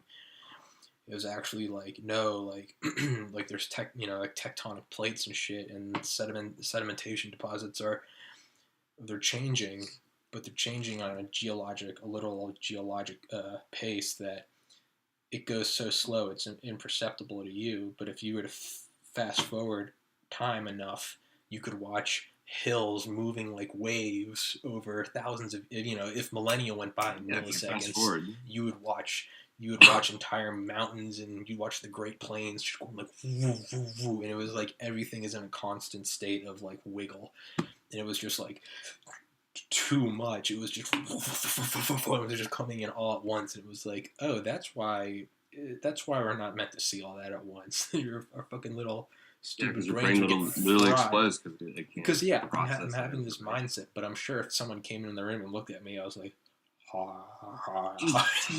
Yeah, season out. Yeah. There's some great time lapse videos of of like rivers changing formation and decaying and like building like acquiring like entirely new estuaries and just completely different routes and everything, just like over, just from like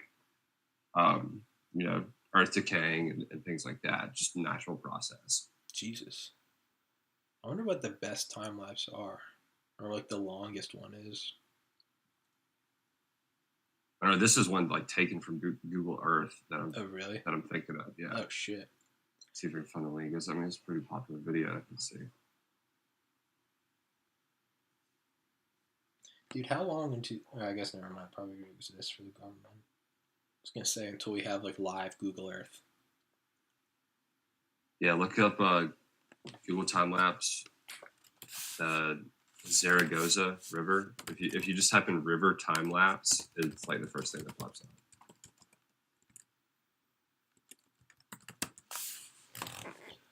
Zaragoza.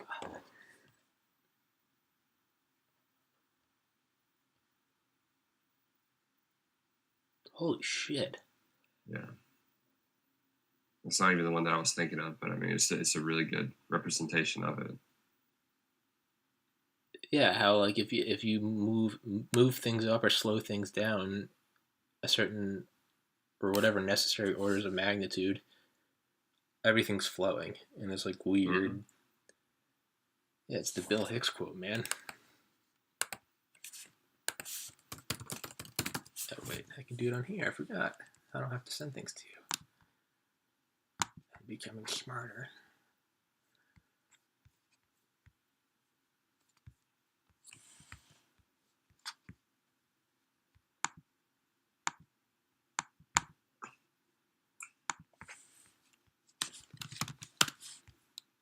What, you sending something on Facebook? No, I'm gonna pull it up on here. No, it's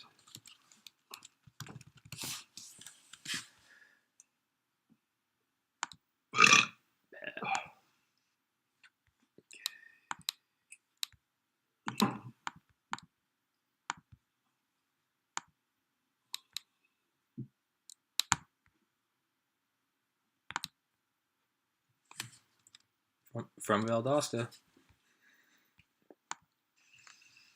How about a positive LSD story? Wouldn't that be newsworthy just once, to base your decision on information rather than scare tactics and superstitions and lies?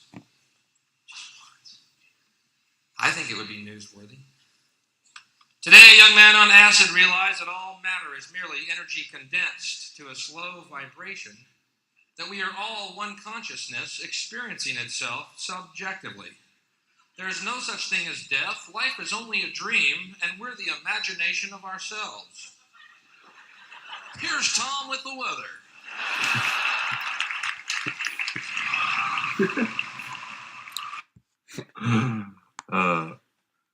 Fucking Bill Hicks, dude. Classic Bill Hicks. Classic. How do I... You have to go back to the... Yeah, dude. Bill Hicks, man. Valdosta, Georgia. It's crazy, man. Yeah, dude. He died at like 33 from pancreatic cancer. Shit. Didn't even tell any of his friends. He told him like a week before he died. Selfish fuck. and he speaking of you looking like Billy, we should have Billy on. Billy's one of the funniest people I've ever met.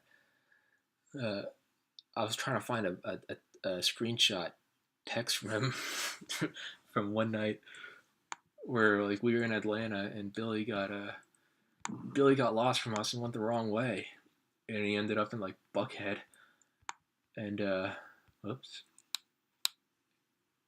and Did he accidentally take an Uber 15 minutes north? No, what? No. We like walked the wrong way, and because Billy's from Boston, and like we couldn't find him, and I woke up to a bunch of fucking texts, and they're amazing. Dude, one of my New Year's I spent in Auburn, and it goes to those like next morning texts that you get, and it was from my buddy who I was meeting up with or that I like spent New Year's with, and I just knew like he left. Yeah. I was just like, all right, he's fine, so I'm Yeah. just gonna keep enjoying my night. The text the next day was, hey man, I had to go to the hospital last night, but it's all good. My aunt's come to get me. No explanation at all. So called him the next day. I was like, what the fuck happened? And he was like, man, the bar we were at, I slipped on the ground and I fell and I cut my hand on some glass. Like it gashed his hand open. I had to get like 8 stitches or something. Jesus fuck. From a beer bottle. And while he's telling me this, I'm going back to my night, and me and my other 2 buddies that I was with, one of them accidentally dropped a beer on the ground, and it smashed on the ground, and we all started laughing. And then my other buddy had his like full beer in his hand and just smashed it on the ground. And then next thing you know, we've smashed like 4 beer bottles on the ground. It's late, we're just fucked up, and so like we leave the room, and apparently like 5 minutes after this happened, my other buddy Tom walks in, slips on the beer that we just spilled on the ground, falls and cuts his hand on the glass that we just shattered.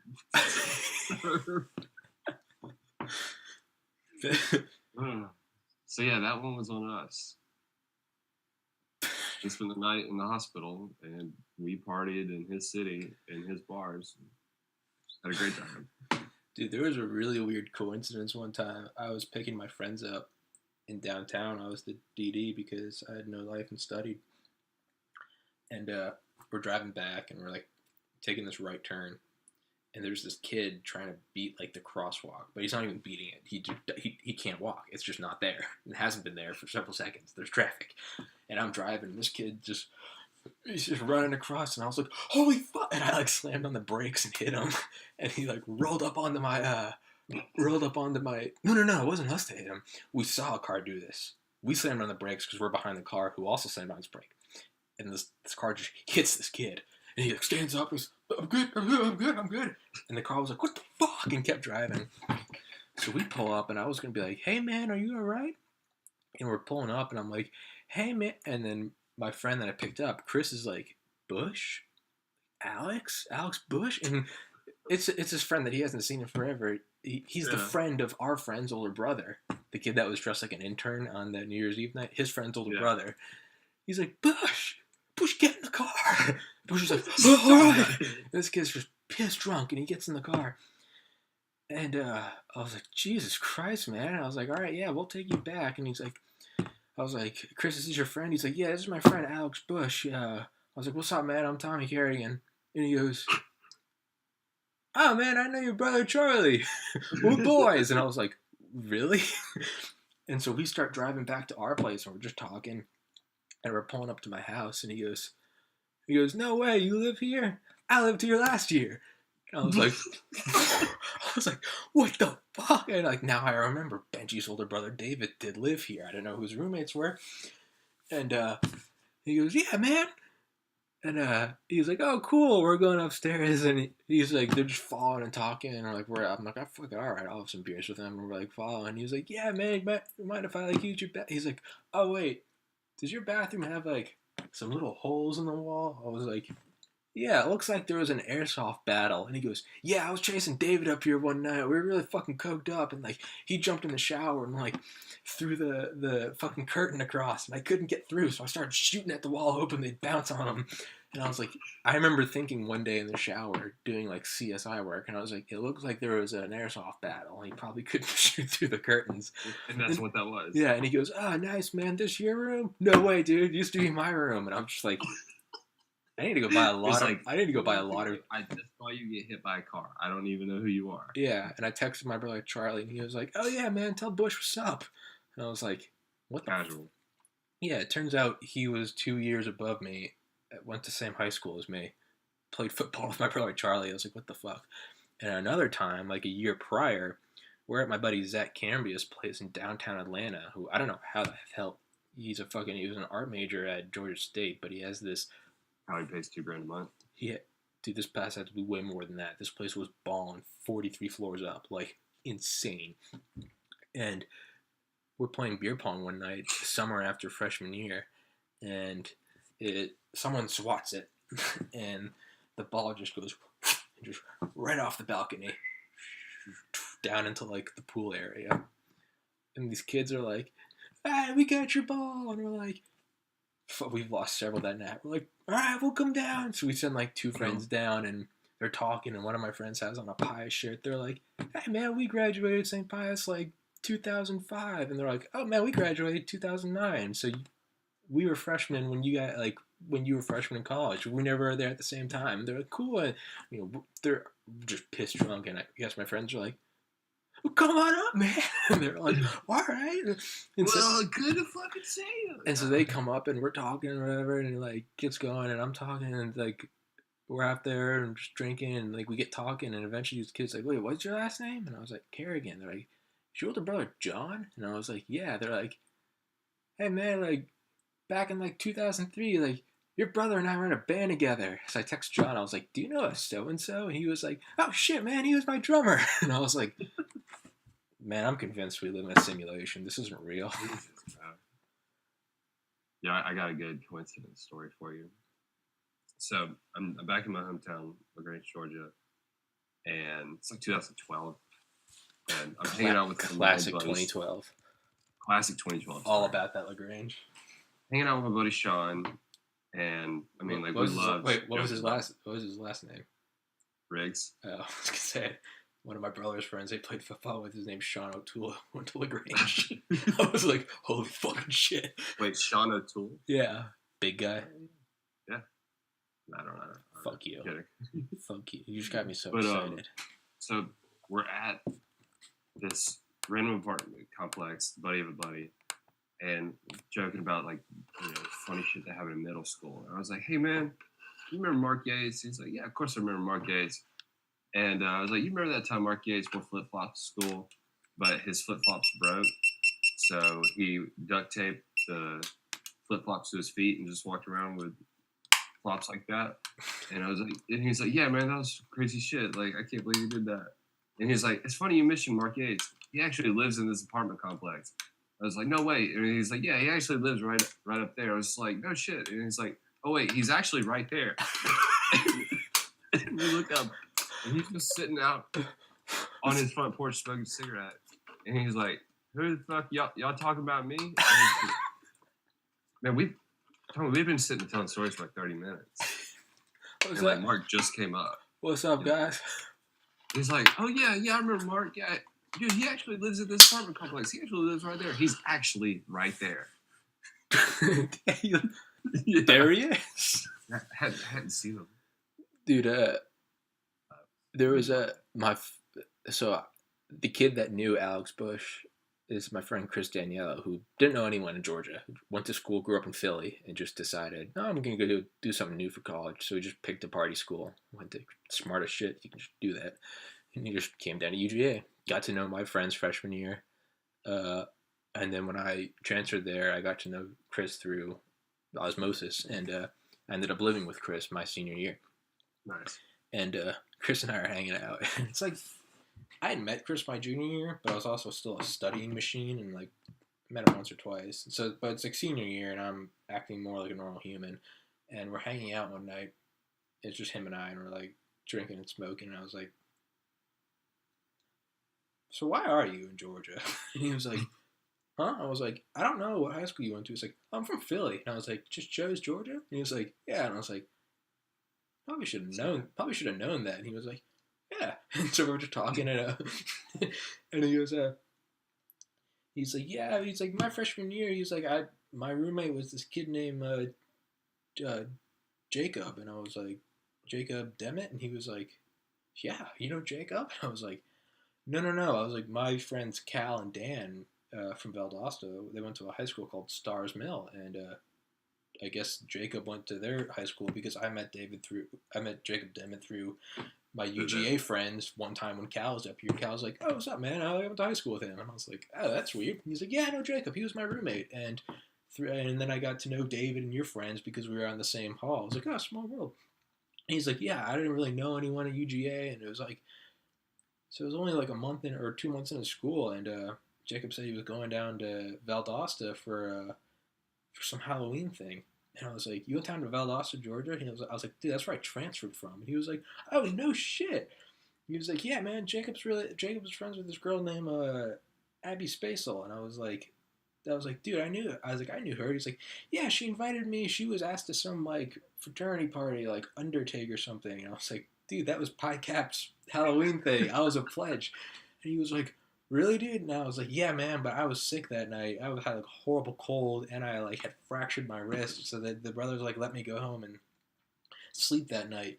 And he was like, oh shit. And he was like, yeah, I remember like Abby's dorm sucked, so we went and stayed at Jacob's friend's dorm, Cal, because Cal was a pledge, and so his dorm was empty that night because Cal was out driving brothers around. And I was like, you were in Cal's dorm? And he was like, yeah. I was like, I was directly one floor above Cal's room. Like, I could, like, hit the ground in Cal's... I was like, I was just sleeping in my room that night. He was like, so you and I were just literally, like, 10 feet apart. I was like, yeah. And he was like, huh. I was like, all right, cool story, man. Huh, okay. Funny how things be like that. Yeah, funny how things be like they do. Damn, yeah, y'all were literally like 20 feet from each other. Yeah, so cute.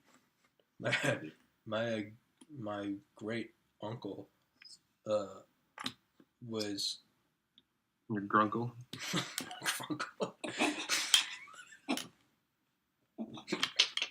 It's casual. Yeah, me and my grunkle. Me and my grunkle. Don't interrupt me. My grunkle. Cal, will you hold on, please? Grunkle, will you hold on, please? my grunkle bunkle. He was on D-Day. He was like 18 and like stormed the beaches of Normandy, Omaha Beach, and he was in the Navy, and I guess after like the European theater, he was in like the Pacific theater, and their ship went to rescue this other ship that like ran out of fuel, just like never got fucking supplied, like resupplied.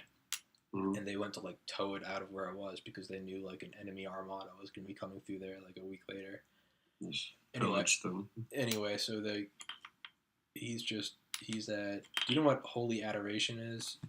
It's like the Catholic Church. It's like the Eucharist. It's like some special ceremony during some part of the liturgical year where like you don't leave the Eucharist alone for like a week, like 24 hours a day. Someone's in there praying. It's something. Anyway, he's in there. He's like 75, and he's in there talking, and there's some other guy there, and they're both wearing like their veterans uniforms. They get talking and talking and talking. Turns out my uncle threw the rope to him. Holy shit! In 1944, fucking Pacific Ocean. Isn't that insane? They're in the same church, same city. No one else there, just them two sitting in a pew.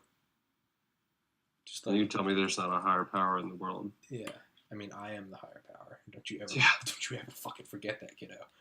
Yeah, but I mean, like that's some faith, destiny right there. Dude, I'm telling you, man. We live. You don't need to read a Bible when something like that happens. Dude, we live in a simulation. I'm telling you right now.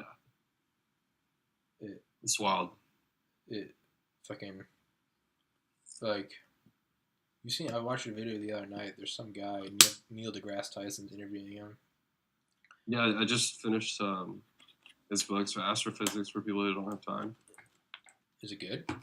Yeah. Is it called? It's short too. I mean, you could read it in probably 2 or 3 hours. Really? I got a book of his called Into the Black Hole. I started reading a bit ago. There might be I don't think it's a free ebook, but I mean, you can get it for like $10. It's awesome. Fuck yeah. Let me grab it real quick. All right.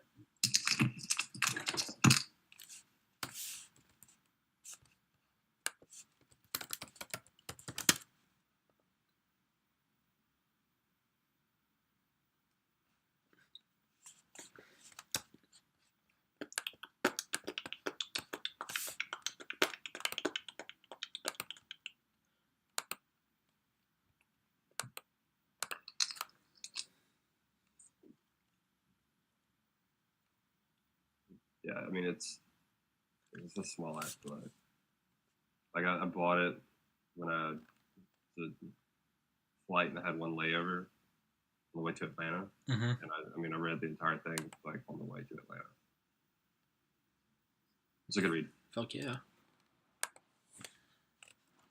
It's been like top The idea of the New York Times bestseller for a couple weeks. Really? I mean, it's Neil deGrasse. observer. Where is it? Okay, hold on. You see it. Living in one reality or another, I just live in the larger reality. People probably over the course of, the next few months. Yeah. Right, you're blocking the message. Not equations that situated you to consciousness, situated you to avatars, make sure Leads you to a set of equations that are Okay.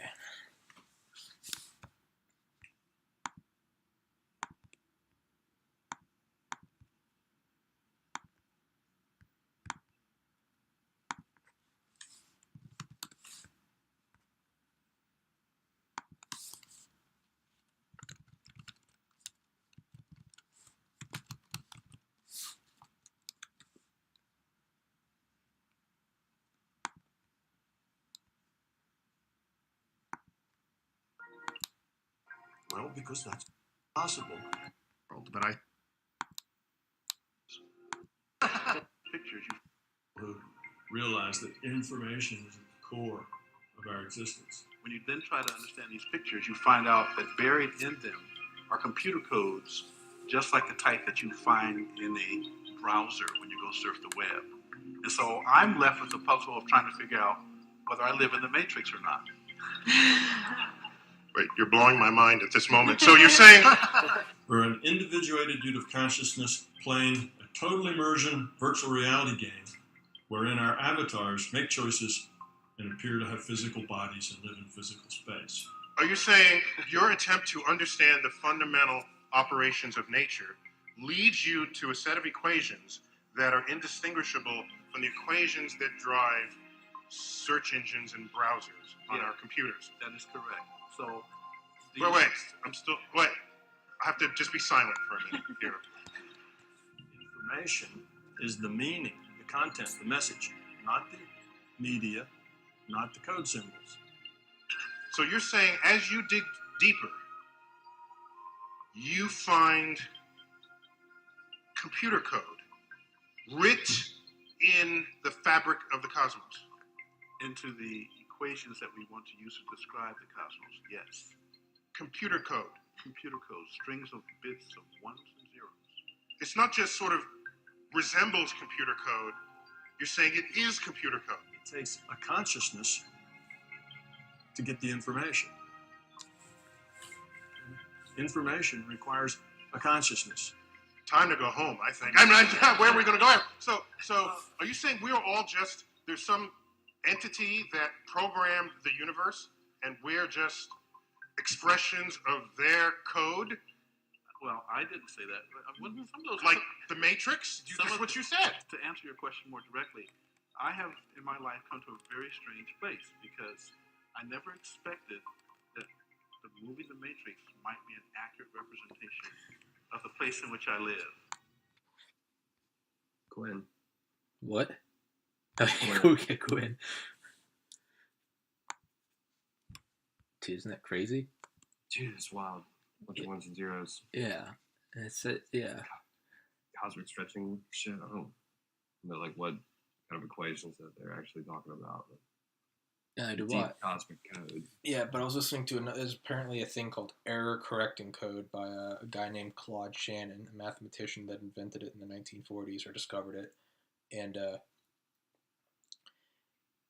they're talking about how it's the same thing that like software and search engines use to like run statistical anomaly or just run statistical analyses and like run it to an end to see what would happen or something. And they're saying that in the future, as the singularity goes on for infinity, eventually the entire universe might become a computer, and it might become so powerful it can like right now it takes the most powerful supercomputer in the world something like, and I could be completely wrong on this, but something like a week to accurately run a simulation of 1 minute of a protein folding at the molecular level. So choose like any random protein in your cell, and whatever, like a ribosome or a sarcoplasmic reticulum, whatever. Model it to accurately down to the atomic level, and then see how it behaves for a minute. It takes a week to run that minute simulation, or what it would do over a minute. They think of because there's so much variance. And so a computer, they think it will become more powerful enough, godlike, that it could accurately run the entire life of the universe down to the infinite level. So it would be Planck scale. If a carbon atom was the size of the solar system, Planck space would be the size of the spaces in a screen door. They think it would be able to run a simulation to that level of resolution for billions of years, and it would be able to do that, and it would have an indistinguishable preservation or recreation of reality, and it would have that forever, and it could run it like you could buy a movie. Instead of seeing it once in theaters, you could watch the movie at home whenever you want. Right. And that life right now might be that simulation just playing. It could be. Yeah. Makes sense. What the fuck? It's deep shit. Yeah, man. That's why I couldn't fucking work in an office from 9 to 5. I can't justify it anymore, man. Yeah, Tommy, I'm gonna hit the hay, man. All right, faggot. Well, tomorrow. Hit me up. All right, dude. See you, bro.